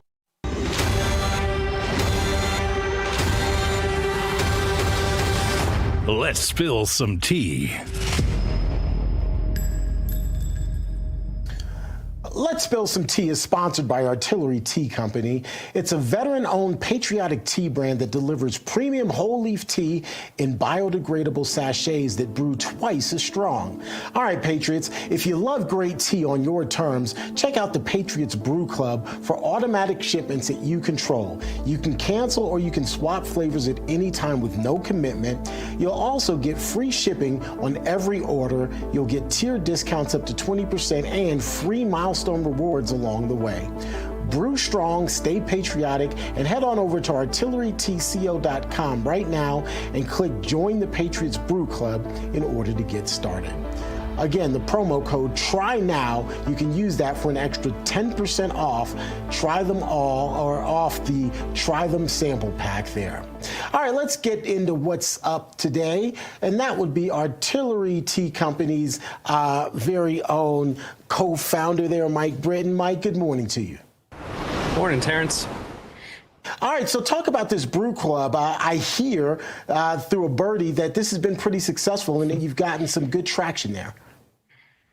Yeah, the reception has been much better than our last offering, Terrance. Last time we just had, it's a standard subscribe now and save 10%. There was no free shipping, no rewards, no tiered discounts or anything like that. So this time we wanted to offer more holistic experience for our customers, add more value, add maximum value to them, and also give maximum flexibility in the plan. So for flexibility, you can cancel anytime. You can swap flavors anytime. We even have, as our current customers know, the reusable tins, the reload pouches, the mother loads. You can swap those out at any time too.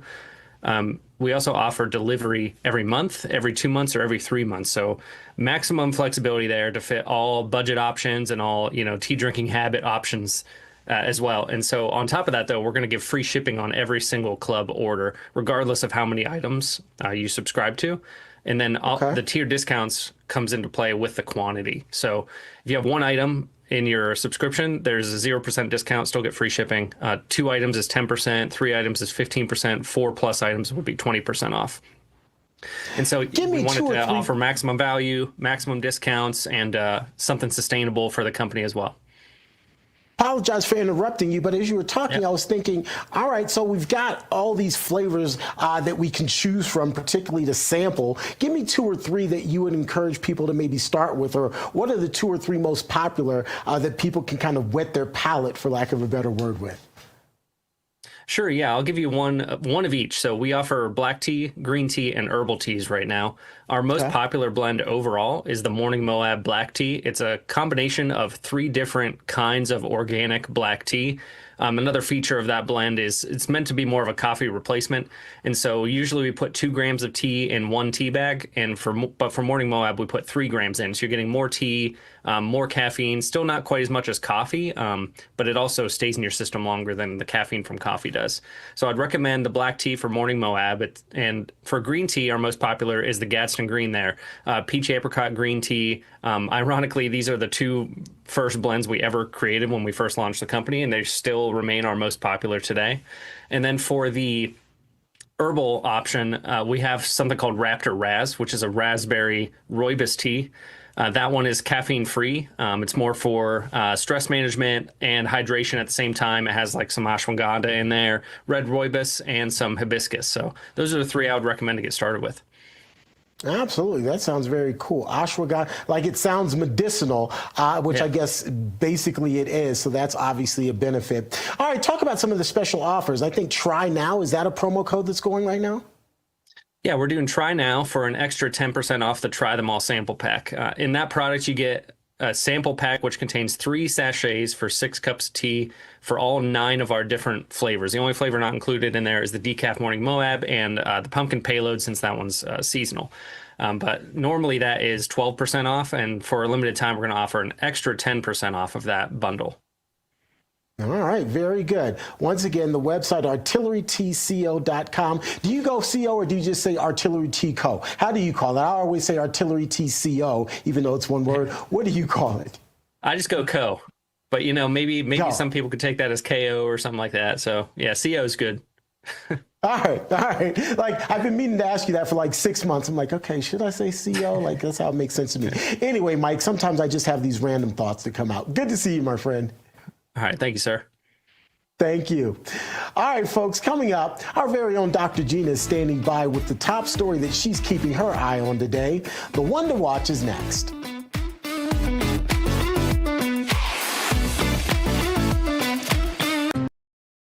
Welcome to Real America's Voice, Real Minute. Your quick look at the powerful stories of faith and freedom, inspiring audiences across the nation. Angel Studios presents. I'm Bo Davidson with your Real America's Voice, Real Minute. Did you ever wonder what truly happened in the COVID-19 pandemic and whether Anthony Fauci would ever be held accountable? I think we all have. Filmmaker Jenner First has an upcoming documentary that searches for truth, transparency, and accountability called Thank You, Dr. Fauci. Governments lie. Anthony Fauci put everyone on the planet at risk without their consent. It's beyond suspicious. Research caused a pandemic, killed 20 million, and cost $25 trillion. Fauci would prefer a lie. Public trust national health, and global security are at stake as this documentary digs through thousands of pages of documents and interviews with former officials and whistleblowers in the most controversial narrative of our time that may also be one of the largest cover-ups in modern public health history. There was a cover-up. Why would we trade the Chinese the most advanced biotechnology in the world? He's a spy. It's insane. I don't think this is going to be foolproof. Things are going to slip through. Fauci knew and lied repeatedly. Rather than being a partisan hit piece, Thank You, Dr. Fauci is an honest look at the origins of COVID-19 and a potential bioarms race with China. It streams exclusively on Angel Studios app and site starting on October 23rd. And all you need to do is go to angel.com/Rav to stream it. So be ready to watch, question, and share as the quest for truth and accountability continues.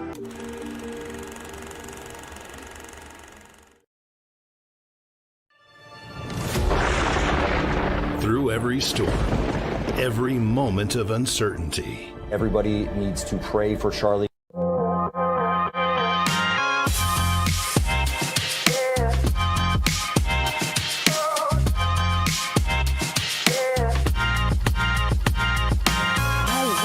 American Sunrise. I'm Dr. G. Thanks so much for being with us this morning. It is time now for the one to watch. Here's what I have my eye on today. Former Obama White House advisor Valerie Jarrett says President Trump will not be invited to the opening ceremony of the Obama Presidential Center.